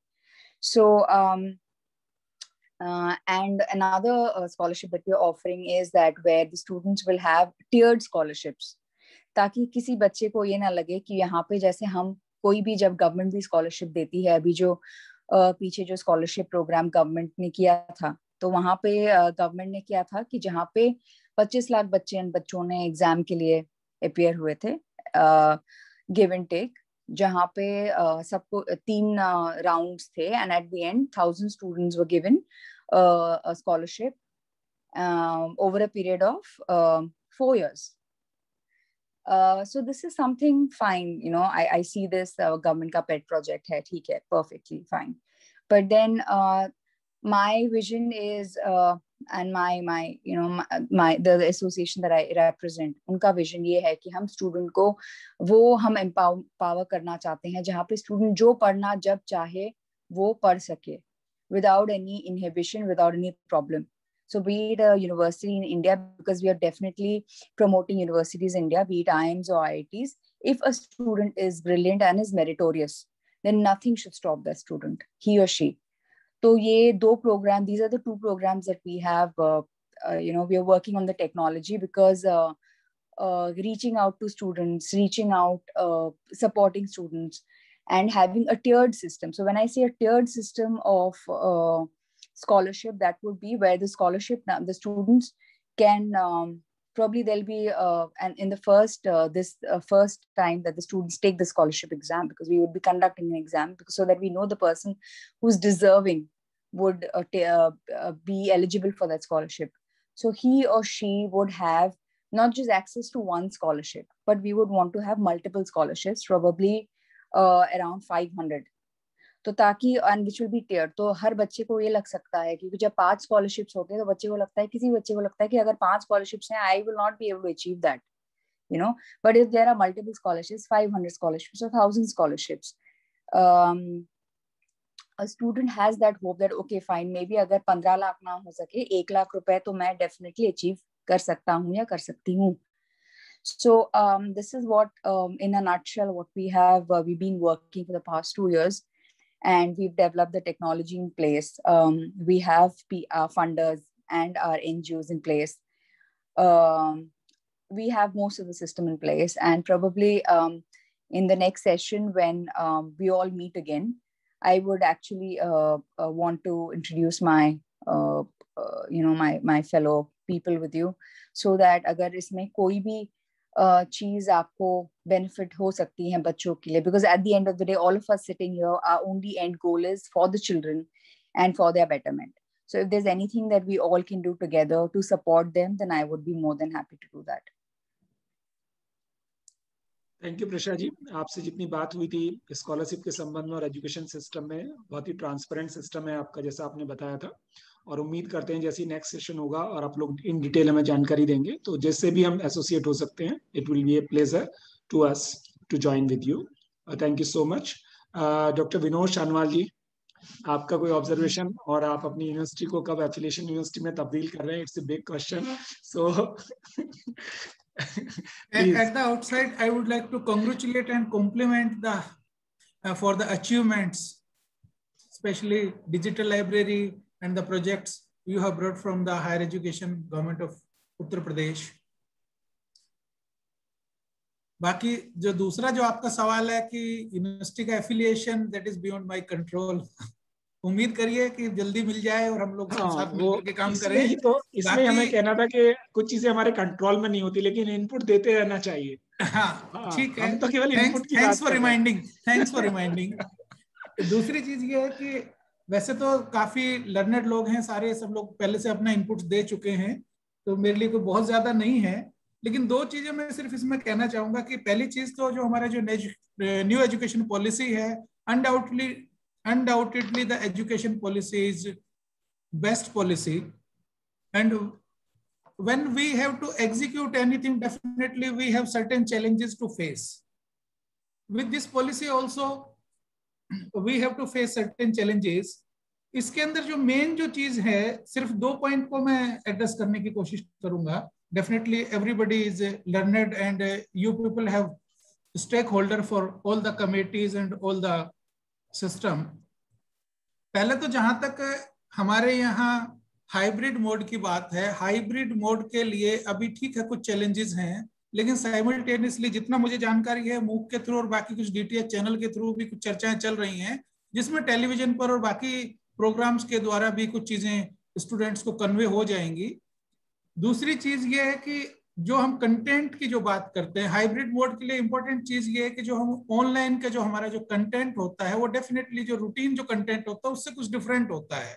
जैसे अभी हम पिछले करीब 1.5 घंटे से हम इस system से जुड़े हुए हैं, तो एक बहुत लंबे टाइम तक जुड़े रहने के बाद स्टूडेंट्स को भी किसी इलेक्ट्रॉनिक गैजेट से या फैकल्टी को भी एक इलेक्ट्रॉनिक गैजेट से थोड़ा सा आईज के ऊपर स्ट्रेन होता है, और बाकी उसका एक एंगेजमेंट इतना कंटिन्यू नहीं रह सकता जैसे कि हमारे रूटीन क्लासेस में या रेगुलर क्लासेस में होता है। तो उसमें दो चीजें इंपॉर्टेंट रहती हैं, और डेफिनेटली आप सब लोग उसके बारे में विचार भी कर रहे होंगे। पहला होता है हमारा कंटेंट, कि हम जो कंटेंट जो हमारा रहेगा, सिलेबस का जो कंपोनेंट रहेगा, वो ऑनलाइन के लिए कौन सा सिलेबस का कंपोनेंट रहेगा और ऑफलाइन के लिए कौन सा सिलेबस का सिस्टम रहेगा।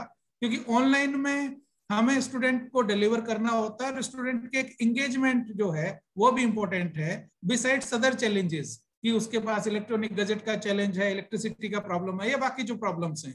तो उसमें कंटेंट वाला जो मुद्दा है वो बड़ा अहम मुद्दा है। दूसरा ड्यूरेशन ऑफ क्लासेस का जो मुद्दा है उसी से एसोसिएटेड है।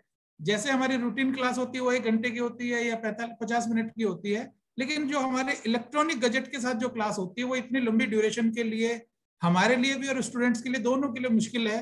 तो उसका कंटेंट कुछ इस टाइप का रहे कि हम जब डिलीवरी करें तो उसमें वो टाइम ड्यूरेशन थोड़ा सा कम हो पाए और 2 क्लासेस के बीच में कोई माइनर सा गैप रहे, थोड़ा गैप, चाहे कम टाइम का रहे बट कुछ गैप रहे। दूसरा हमारा जो पेडागोजी है वो भी एक बहुत महत्वपूर्ण चीज है, क्योंकि जिस तरीके से हमारी डिलीवरी रहेगी उसी से स्टूडेंट्स का एक एंगेजमेंट भी रहेगा। जैसे अभी भी हम लोग कुछ रियलाइज ये करते हैं कि कुछ क्लासेस के लिए खास करके एक चीज का तो मैं मैडम का भी सपोर्ट करूंगा कि मुझे भी जब कोई वीडियो ऑफ करता है तो अच्छा नहीं लगता है क्लास में, और मैडम को भी मैंने अक्सर नोटिस किया है कि मीटिंग्स में शी वांट की वीडियो ऑन हो। तो ये जो चीज है ना कि जब तक हमारा आई कांटेक्ट ना हो हमारे स्टूडेंट्स के साथ तब तक वो एक इम्पैक्टफुल बात नहीं रहती है। बट उसमें क्या रहता है कि वीडियो अब चल रहा है या वीडियो ऑफ है, आप अपनी बात कह रहे हैं, सामने तक डिलीवर हो रही है नहीं हो पा रही है, तो इमीडिएटली जो फीडबैक हमारा ऑफलाइन क्लासेस में मिलता है ऑनलाइन में उतना फास्ट नहीं मिलता है। तो उसमें जो हमारी जो पेडागोजी है, खास करके जो स्टूडेंट्स का जो एंगेजमेंट का जो मेथड है वो भी थोड़ा सा हमें चेंज करना पड़ेगा, और कुछ जो लेटेस्ट टेक्नोलॉजी है पेडागोजी की उसके बारे में हम अपने आप को इक्विप करना पड़ेगा। बाकी सारे लर्नड मेंबर्स सारी बात कह चुके हैं, तो उसमें बहुत ज्यादा रिपीटेशन की बात मुझे नहीं लगती कहनी चाहिए। और आप सब लोग बड़ी बड़ी कमेटीज के मेंबर्स हैं, स्टेट लेवल पर भी, कुछ सेंट्रल लेवल पर भी, और जिस तरह से यूजीसी भी कुछ सजेशंस मांग रही है उसी के हिसाब से NCT, national council of teacher education ने भी कुछ सजेशंस इनवाइट किए हैं। तो जो भी हमें लगता है हम सजेशंस दे सकते हैं, और यहाँ जो चैलेंजेस अगर लगते हैं तो स्टूडेंट से वो चैलेंजेस लेकर के हम अपनी IQAC से भी रिकमेंडेशन कुछ दे सकते हैं। स्पेशली अगर कुछ चैलेंजेस की बात है तो we are member of IQAC and students are also part of IQAC, so they could just place on record their challenges and we could recommend those challenges with this IQAC. So these are the few suggestions. Thank you very much for the opportunity. Thank you sir, pleasure is all mine sir, all of us sir. मैं चाहूंगा student का representation हो, चूंकि finally जो भी हम कर रहे हैं वो सारा स्टूडेंट सेंट्रिक है। तो काजोल, स्वाति, हेमा और प्रवांशी और खुशबू हमारे साथ जुड़े हुए हैं। जो भी लोग अपने कोई ओपिनियन, कोई राय, कोई ऑब्जर्वेशन, कोई सजेशन देना चाहें, आप सब अपने आप को अनम्यूट करके अपनी बात कह सकते हैं। Hello sir, hello ma'am, hello to all. जब तक हम लोग कुछ सोचते हैं कि ये होना चाहिए तब तक आप वो लोग चीज एजेंडा में ले आता है और उसको जल्दी से जल्दी कंप्लीट करने की भी कोशिश करते हैं और कंप्लीट कर भी लेता है। मैंने पर्सनली भी कॉलेज में देखा, लेकिन मैं पढ़ी भी हूँ उस कॉलेज से और जॉब भी कर रही हूँ कि टीचिंग के अलावा बच्चों को और क्या फैसिलिटीज प्रोवाइड कराई जानी चाहिए, उनकी लाइफस्टाइल को कैसे बेहतर बनाया जाना चाहिए, आप उसके बारे में बहुत ज्यादा सोचते हैं। शायद से कोई गवर्नमेंट कॉलेज होगा जो बच्चों के बारे में इतना सोचता होगा और किस फैसिलिटीज प्रोवाइड करा रहा होगा। सर अभी अभी NEP आई है और लोग इसके बारे में सोच ही रहे हैं कि हमारे कॉलेजेस पर वर्क करना भी स्टार्ट कर ही दिया, और नथिंग मच, काफी लोग कुछ कह चुके हैं, बस हैट्स ऑफ टू यू। और थैंक यू सो मच।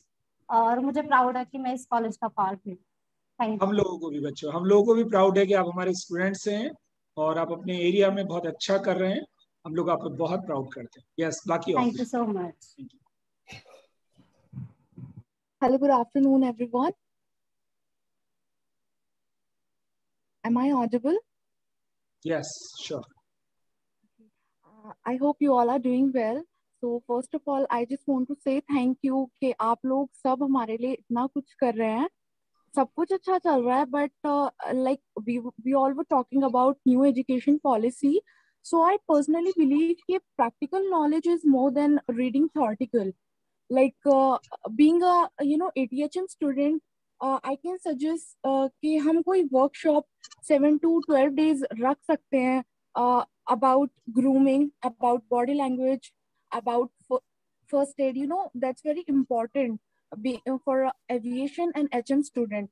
बाकी like हमारे जो डॉक्टर हेमंत कुमार चंचल हैं, जब से वो आए हैं उन्होंने हमें ट्रेनिंग के लिए भी भिजवाया था, और मेरी ट्रेनिंग हुई थी होटल में जहाँ पे मैंने प्रैक्टिकली बहुत सीखा। तो आई वुड सजेस्ट कि प्रैक्टिकल चीजों पे ज्यादा ध्यान होना चाहिए rather than reading theoretical. Otherwise everything is fantabulous. Thank you everyone. बिल्कुल, जो हमारा जितना भी कहते हैं ना कि हम जितना भी सीखते हैं वो हमारी पर्सनैलिटी में रिफ्लेक्ट होना चाहिए।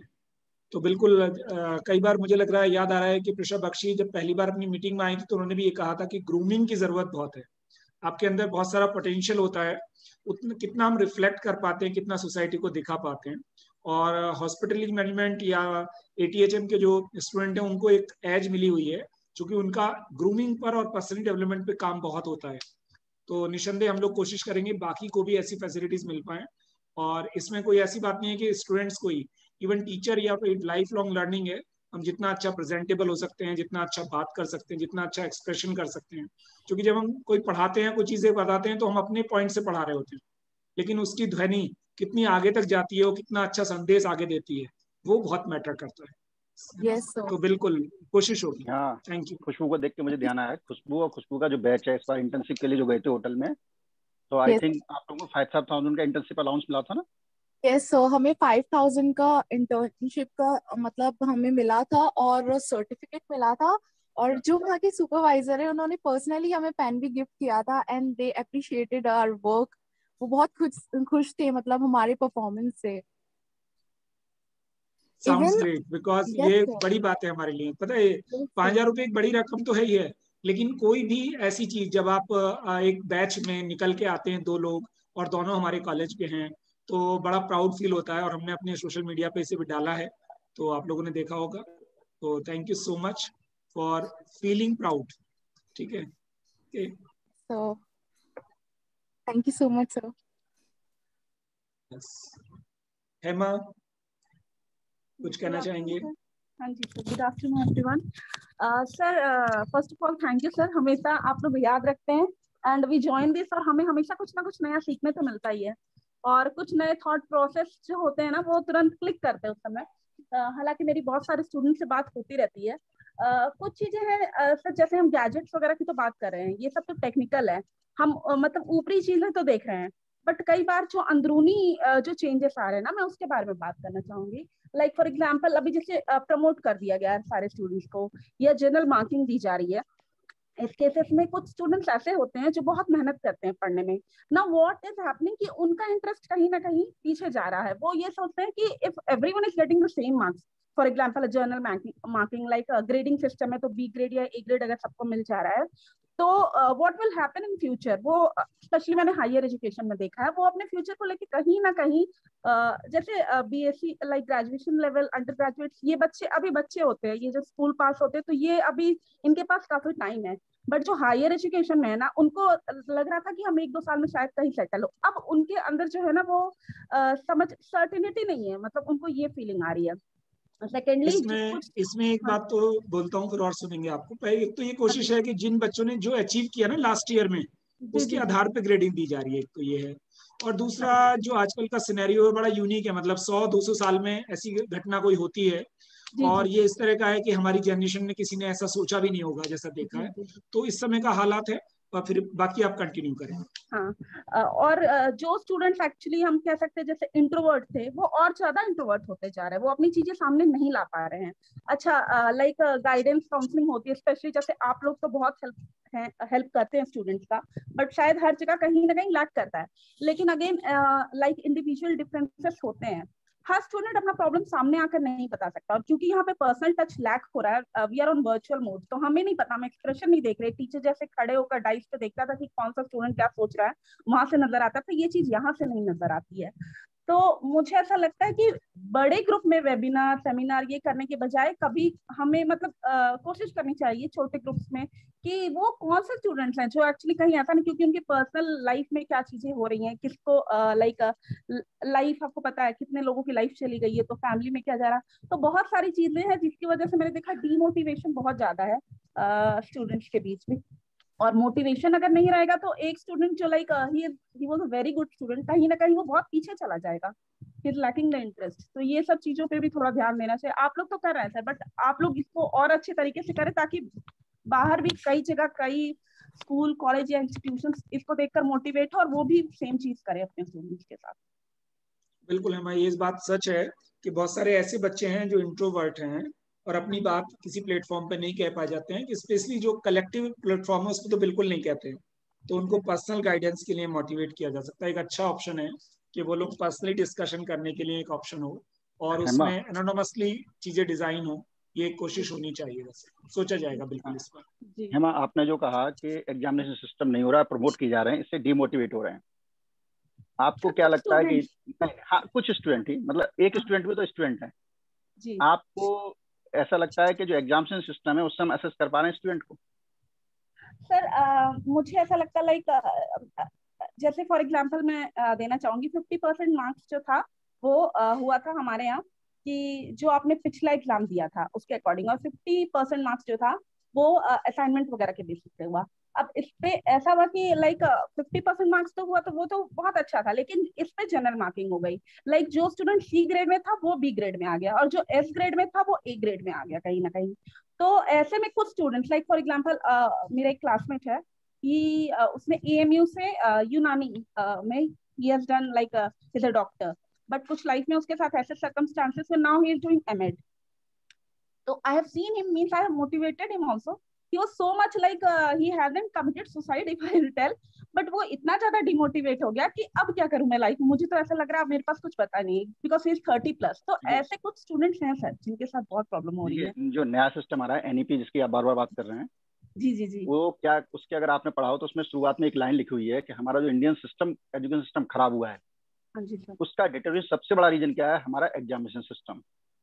हमने स्टूडेंट को एग्जाम पे फोकस करा, इसीलिए एनईपी कह रही है कि अब सीआई कंटिन्यूअस इंटरनल एवोल्यूशन होगा। इनिशियली यूपी में 25% आ रहा है, लेकिन ये university examination annual exam system बहुत कम हो जाएगा और डोमिनेट करेगा आपका CI.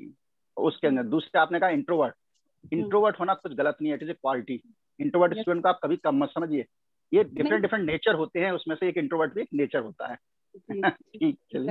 Yes sir, their thinking power is more better than the extrovert I have seen, but मैं बस ये बोल रही थी जैसे मार्किंग सिस्टम पे इतने ज्यादा डिपेंडेंट हो चुके हैं, लाइक ये जो स्टूडेंट्स जो है ना जो हायर लेवल पे, ये अभी अपने अंदर से वो चीज निकाल नहीं पा रहे हैं, तो इस वजह से इनको प्रॉब्लम आ रही है थोड़ा सा। बीइंग ए सोसाइटी, हमने उसको कहा ना कि नंबर इतने लाओ, नंबर इतने लाओ, नंबर में ही सब रह गया। बीइंग ए सोसाइटी नहीं है। पर्सनल ट्रेट में ये कहा जाता है कि कोई पर्सनैलिटी ट्रेट खराब नहीं है, बिल्कुल, और दिनेश जी उसी को एंडोर्स कर रहे थे। एक्सट्रोवर्ट की अपनी दिक्कत है, इंट्रोवर्ट की अलग, लेकिन हेमा की बात इसलिए उचित थी कि इंट्रोवर्ट जो है अपने किसी प्लेटफॉर्म पे आसानी से कोई बात नहीं कहता है, ज्यादा सोचता है फिर कोई बात कहता है, तो बिल्कुल ठीक बात है। कोई और? Privanshi, Swati? Thank you sir. Georgie, I would like to add something. I'm sorry to interrupt in between. वैसे तो इट्स ए पॉलिसी डिसीजन, ये तो आप लोगों को करना है। बाकी हम लोग पहले एक प्रोग्राम चलाते थे पर्सनालिटी डेवलपमेंट, वो विदाउट एनी क्रेडिट हम करते थे मैनेजमेंट स्टूडेंट्स के लिए। उसमें सारी चीजें उनकी स्टूडेंट्स की आ जाती थी, कवर हो जाती थी बहुत सारी चीजें। और खास करके अभी जो स्टूडेंट्स को ज्यादा जो प्रॉब्लम है, specially I am not talking about a particular student who are talking about these issues, कि जो स्टूडेंट्स को भी जो थोड़ी सी जो प्रॉब्लम है वो मीडिया की वजह से, बाकी और चीजों की वजह से, वो कोपिंग की ज्यादा जरूरत है अभी।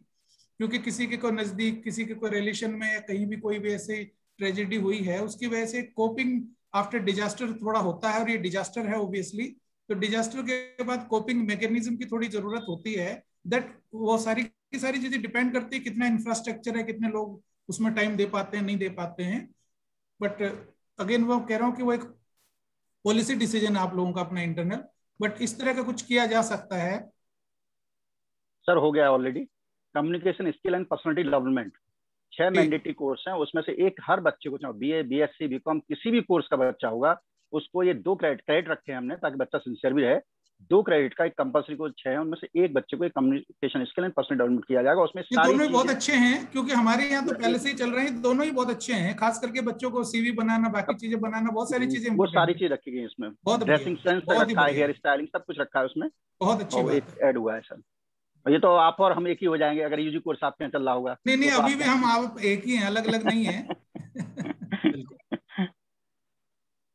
बच्चों बाकी और कोई बोलना चाहेगा? स्वाति एंड प्रवांशी। प्रवांशी कुछ कह रही थी।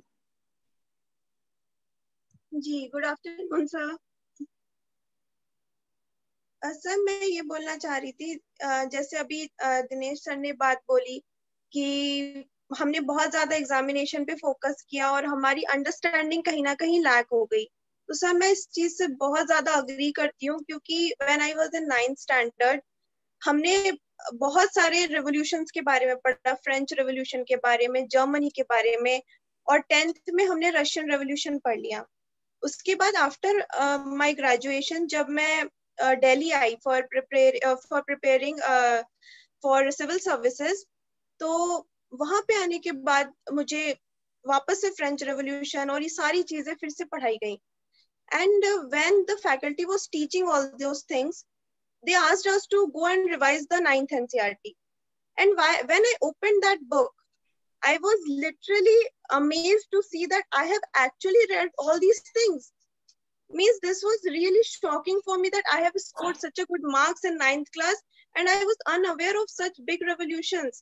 And uske baad I changed my approach of studying. And अब मुझे लगता है कि मेरा जो स्टडी का अप्रोच है, चीजों को समझने पे मैं ज्यादा फोकस करने लगी। So I really felt कि although my school was so good, उसके बाद भी उनका एक सिर्फ और सिर्फ हमारी इंग्लिश पे फोकस करो, पर्सनालिटी पे फोकस करो, मार्क्स पे फोकस करो, इसके अलावा उन्होंने हमें कभी भी, जहां तक आई हैव फेल्ट कि अंडरस्टैंडिंग पे फोकस कम रहा है, मार्क्स पे ज्यादा फोकस रहा है। ट्रूली बिल्कुल, चीजें पता है इतना इम्पैक्ट करती हैं। अगर फ्रेंच रिवॉल्यूशन हुआ कभी 1789 में हुआ, और आज भी अगर कोई रिवॉल्यूशन होती है तो उसके वही कारण रहते हैं जो होती है। कहीं ना कहीं वो सोशल, इकोनॉमिकल, पॉलिटिकल डिस्क्रिमिनेशन मौजूद रहता है, उसी के विरुद्ध होता है, चाहे वो अन्ना आंदोलन हो, चाहे फ्रेंच रिवॉल्यूशन हो। तो बिल्कुल अगर हम उसकी अंडरस्टैंडिंग, उसकी सेंस को समझ जाते हैं तो वो जीवन भर काम करता है। तो बहुत अच्छी बात तुमने अपने ऑब्जर्वेशन से बताई और तुमने उसको फील किया जो सच्चाई है। That's the beauty of your personality. Swati कुछ कहना चाहेंगे?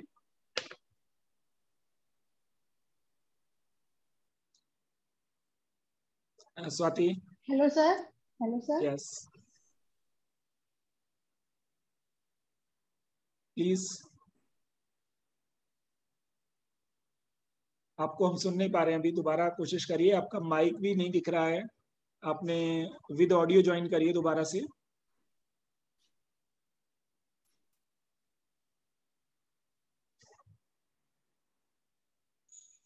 हेलो। यस आप अपनी माइक पे जब टच करेंगे ना मोबाइल से, तो वॉइस का कमांड आ जाएगा उस पर। इतने कोई और साथी कुछ कहना चाहें? कोई ऑब्जर्वेशन? अरविंद जी और शिल्पी मैम अपने अपने एरिया पर एक, चूंकि प्लेसमेंट देख रहे हैं बिल्कुल पूरी तरह से, और अरविंद जी फाइनेंस के व्यक्ति हैं और हमारे तो मिनिस्टर फॉर एक्सचेकर हैं हर सेमिनार के फाइनेंशियल चीजों में। तो कोई स्टार्टअप पे कोई चीज, आप कोई भी अपना इनपुट देना चाहें, हमारी IQC टीम के सम्मानित सदस्य हैं, तो कुछ कहना चाहें? डॉक्टर दीप्ति जी इंटरनल एग्जामिनेशन अभी कंडक्ट करा रही हैं जून फर्स्ट वीक में, कुछ कहना चाहें? सर फिलहाल तो एनईपी पे लग रहा है हमें कि एनईपी पे हमारे लिए बहुत चैलेंजिंग रहने वाला है, क्योंकि अभी लास्ट मंथ से इतने फोन कॉल, मैं सोचता हूँ दिनेश जी कैसे हैंडल करते होंगे। कॉमर्स के लिए तो नेगेटिव चीजें ज्यादा आ रही है सर, बुक्स नहीं रहेगी, कैसे आप लोग ये कर रहे हैं, और किताबें नहीं। आप ऐसे मत करिए कि डिसिप्लिन की बात करें फैकल्टी की, हर जगह नेगेटिव है। अभी कल हमने सिलेबस भेजे 3 और दूसरी कमेटी का आ गया कि सर सिलेबस में कुछ रिफॉर्म होनी चाहिए, तो हमने कहा हम स्टीयरिंग कमेटी से बात करेंगे, इस फाइनल सिलेबस में कुछ हो सकता है। तो दिक्कत तो सब जगह चल रही है, तो आप ये मत सोचिए कॉमर्स तक है ये मामला। बिल्कुल अब आगे वाला फेज जो होगा ना सर, मुझे क्या लग रहा है जब तक एडमिशन वाला प्रोसेस होगा ये टाइम रहेगा हमारे पास, क्योंकि रेगुलरली ये चीज जो है लोगों के दिमाग में, लोग क्लियर है नहीं और उसके इतना डाउटर, वो बस ये चाह रहे हैं, मतलब मेन क्या लगता है लास्ट में कि किसी तरह ये ना हो, मतलब टल जाए या एक अरविंद जी इसमें एक बात और है ना, फियर ऑफ चेंज इंडियंस में इतना ज्यादा है, आप छोटा सा कोई चीज चेंज लाएंगे, फियर ऑफ चेंज बहुत ज्यादा है हमें। तो फियर ऑफ चेंज और एक जो कॉमन इश्यू है जो जस्ट आर्ग्यू करना है बिना पढ़े, उसमें एक जो मैंने ऑब्जर्व किया है, एक ईगो का इश्यू भी कहीं ना कहीं जनरेट हो रहा है बहुत लोगों के साथ, कि अगर हमसे बढ़िया कैसे हो सकता है ये चीज, यहाँ नहीं ऐसा, बिना पढ़े लिखे वेग स्टेटमेंट, जब पढ़ो वो करो तो वो चीज उनके समझ रही, वो तो उन्होंने देखा ही नहीं, वो पहले से ऑलरेडी इंक्लूडेड है उसमें, लेकिन जस्ट टाइटल पढ़ा और बस कह दिया अरे बेकार है, ये चीज तो हो रही है। ठीक है, खराब है तो अच्छा भी आएगा। बुक्स की जो दिक्कत है, जो अरविंद कह रहे हैं कि कहाँ से पढ़ाएंगे और ये कैसे वाली जो बात है, वो तो जब भी सिलेबस थोड़ा बहुत भी चेंज होता है, चाहे 2-4 टॉपिक भी नए आ जाएं, तो उस पे बुक्स तो तुरंत आ नहीं जाती हैं, वो आपको ढंग से इधर उधर रिसर्च करके 4 चक्कर लाइब्रेरी के लगा के इंटरनेट पे देख के तभी करना होता है। तो बात वहां पे मेहनत करने की, एफर्ट करने की है। फिर जब 2-4 साल चीजें चल जाएंगी तो बुक्स भी आ जाएंगी, लेकिन फर्स्ट ईयर में दिक्कत तो होगी, वो तो अंडरस्टूड सी बात। स्वाति आपका माइक ठीक हुआ बच्चे? Are you able to listen मी?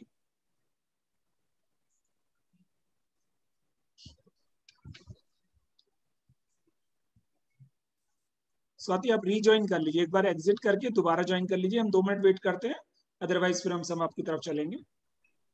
कुछ भी कोई भी अपने स्टेक होल्डर्स में कोई, हाँ अब आप सुन पा रहे हैं, हम आप बोलिए बोलिए। आपको चाहे तो चैट बॉक्स में लिख सकते हैं।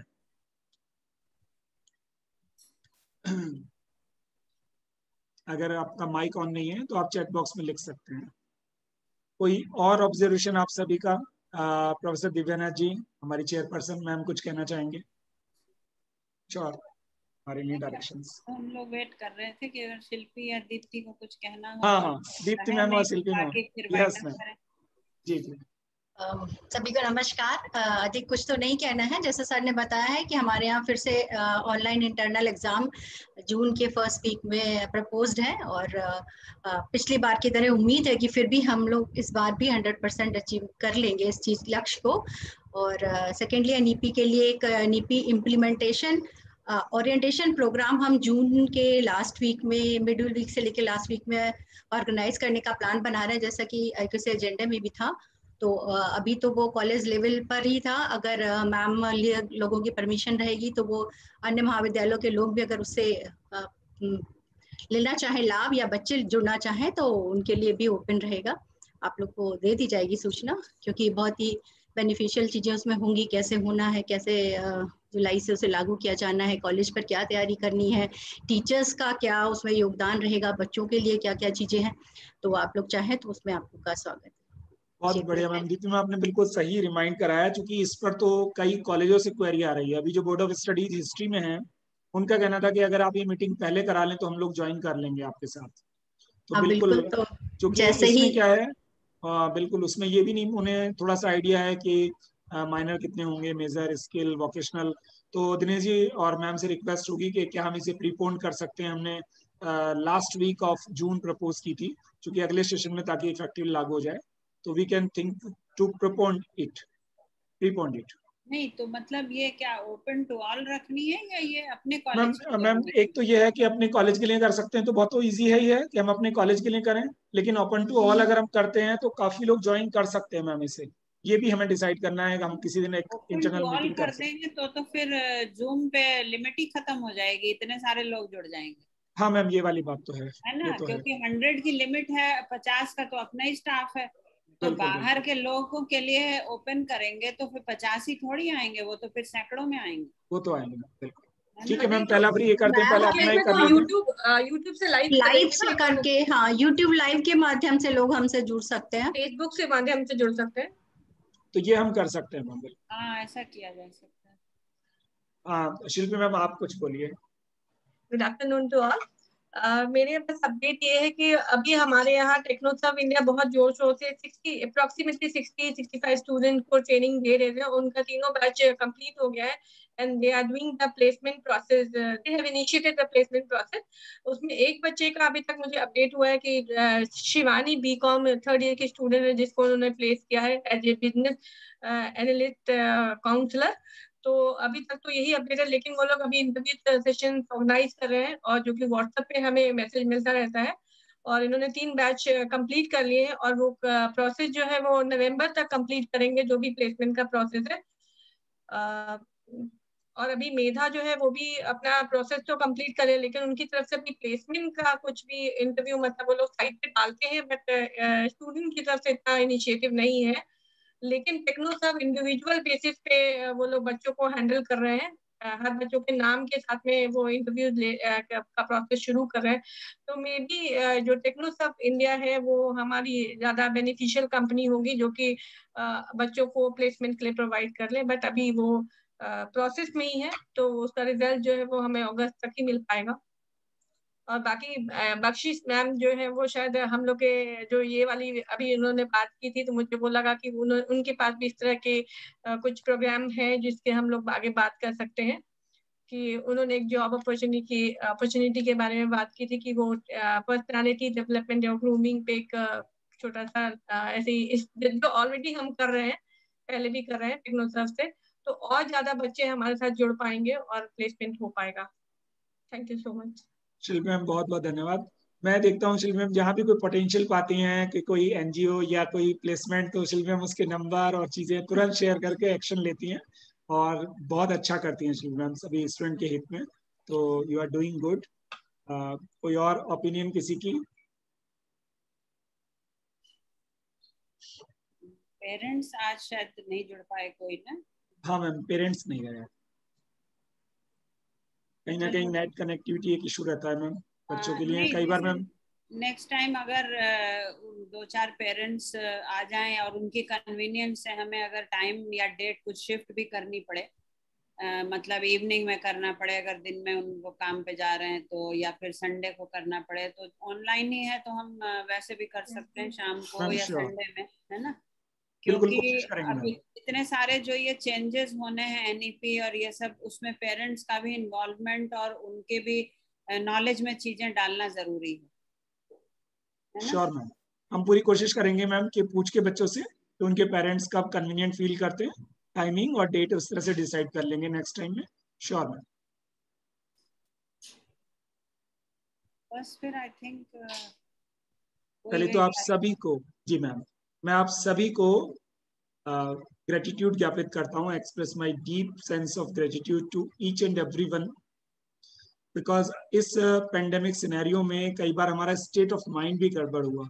हम जिनको इतना अनुभव है, इतना लंबा हमारा जीवन है, उसके बाद हमने जब ये दौर देखा, इस दौर में कई बार हम सब विचलित हो गए और कई बार टीवी को लगा के बंद कर दिया जाए, न्यूज़ ना पढ़ी जाए, इस तरह की चीजें रही। उसके बावजूद आप सभी स्टेक होल्डर्स अपने अपने एरिया में और इस कॉलेज के इंटरेस्ट में अपने इनपुट्स रेगुलर देते हैं और रेगुलर हमारा हौसला बढ़ाते हैं। मैं आप सबको, अपने प्रोफेसर साथी A.K. सक्सेना जी को, विनोद शनवाल जी को, और स्पेशली रियली हम लोग किसी भी शॉर्ट नोटिस पे आपको कॉल करते हैं और आप लोग हमेशा हमारे पास होते हैं। प्रोफेसर राजीव गुप्ता जी इतने बिजी होते हैं, इतना बड़ा एरिया कैटर करते हैं, या उनका ज्यूरिडिक्शन इतना बड़ा है, उसके बावजूद पूरी मीटिंग में हमारे साथ रहे और हर विषय पे उन्होंने अपना एक इंटेंसिव और एक्सटेंसिव इनपुट हमें दिया। मैं उनके प्रति भी आभार व्यक्त करता हूँ। प्रोफेसर सेरी जो व्यस्तताओं में बहुत संलग्न रहते हैं और डिफरेंट एक्टिविटीज में शामिल होते हैं, लेकिन हम इस कॉलेज के लिए हमेशा, वो चाहे फिजिकली हो चाहे ऑनलाइन हो, हमेशा उपस्थित रहते हैं। तो उनकी अनुपस्थिति में भी उन्हें आभार व्यक्त करता हूँ। और डॉक्टर विनोद जी तो हमारे यहाँ बहुत मतलब एक तरह से हमारी एक्सटेंडेड फैमिली की तरह हैं और शुरू से इसमें जुड़े हुए हैं और डिफरेंट चीज़ों पे हमारा डिस्कशन होता रहता है।